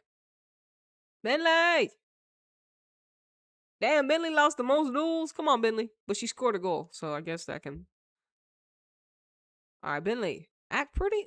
Bentley, your passing was 70%. Bentley, we gonna have to do better right there. She is 19. She is 19. Shots on target. She did score a goal. Damn, she was in a lot of duels. Ground duels. 7 out of 17. Damn, what kind of off? It was attacking Bentley. But she still scored, nigga. Out of her, she still scored, nigga. Still got the job done. Okay, let's look at Hasegawa real quick. Look at Hasegawa. 85% clip. 65 passes. 55 accurate. Damn, Hasegawa. Consistent, nigga. She's got what? Laura had 53. Hasegawa has 65. And out of her 65, 55 completed, 85%. We need players that have the ability just to make simple passes, accurate passes. So we had Laura at an 83 clip, Hasegawa at a 85 clip. And like I said, we need our players to make proper passes consistently. So you see who had the ball a lot? Laura, Hasegawa, Fujino. Let's see, defensive contributions, 8. Let's see, Fujino, Hasegawa. Let me see something real quick. So her ground duels were kind of tough too. 7 out of 11. Still kind of good. Hasegawa, based upon her size, 64%. So our best player in the back line was Rose. Alex was like right there. Yamashita. Like I tell you, Mitama, she's 6.9 because she's playing right here. Like, the fuck? Mitama's rating is poor because she's playing in a position she's not supposed to be playing in. So she's playing in behind Bunny. But she should just come off the bench to Bunny instead of playing her. It says Jade Rose has the most accurate passer. Oh, okay. Jade Rose, she's only 22. Jade Rose in the back line, 92 clip. 92 clip. She had 114 passes, 105 were accurate from our back line. Like I tell you, players that have to distribute from the back line and defend, it's a very difficult job because why she had so many touches. Like, how many touches does she have? Let's see. Touches, 124 touches, Jade Rose. Is that a lot for your defender? Like, you want to keep her touches in around like the 80, or I don't know how many touches do our defenders need. Sometimes it's different. Sometimes the touches are sometimes defense is sometimes the other team is more attacking and your defense is under. But the fact that Rose had 124 touches means that it looks like a Liverpool were, I don't know, long ball attempt. Look at that, accurate long balls, 9 out of 14. Interesting. So she was putting them long range at 64. We gotta get that up, Jade, because she does be spraying them out from the back. Jade won her. Man, she ain't win her aerial duels. Jade, come on now. I know you taller than most of the girls. You need to win 1 out of 2, homie. All right, like I said, Alex got a red card. Layla and Kirsten played all right. So Laura Coombs came in and Sydney. So those are the only 2 players we brought in. All right, City play what? Newcastle? Huh. Oh, it's the Women's League Cup. But City got the job done. So Andre, Andre got everything was okay. Andre, City got the dub, so we don't have to crack Andre today. We don't have to beat up Andre today. He got the job done. Fujino came through clutch, which we expected. We were talking about her in the pregame. So, but anyways, y'all, man, this was another live stream. We got to continue to, talk about authentic football and enjoy the game and allow it to be a great ritual mirror for us as a collective, and help awaken those that are willing to listen and be observant of what they're seeing, especially on the football field. All you need to do is observe the football that you're watching, and then watch the rhetoric that the mass media is trying to make you believe, and then see how your observations and their rhetoric either differ or similar, or be similar. And then maybe you get on your own platform and talk about things that they may have missed, talk about things they didn't say, talk about things they did say and that were wrong. Like I said, we can never not have too many fans. We can never not have people not talking about it. There can never be too many. And like I said, this women's sports, I don't believe is oversaturated, but it could be if you say the same rhetoric. But if you have an individual thought, if you have your own thoughts, and you're, authentic to yourself, you'll stand out and be different. It is what it is. So don't be afraid to be in a realm like women's sports, because you see a lot of people kind of doing it. Some people are doing it just for money and views and for clickbait and clout. A lot of people are not actually doing it for the archive and the essence of the game. So that will also make you stand out. If people can actually see and feel that you are here for the integrity of the game, then you're just here for clicks and views. You'll continue to gain momentum. And like you said, football is healing for me. Football is medicine for me. If I didn't have football, or sports, like I said, I would be somewhere, but I just wouldn't be doing what I'm doing now. And this is what football has done for me, sports has done for me, and we continue to nurture it, protect it, talk about it, love it, uplift it, and be inspired by it, because it has done so many beautiful things in my life for me. And what other way can I do? What other thing can I do to something that has helped me become a greater version of myself, continue to make the product and the women that play it even better, and protect them based upon when they talk to us about things that are going on in the league, stuff like that.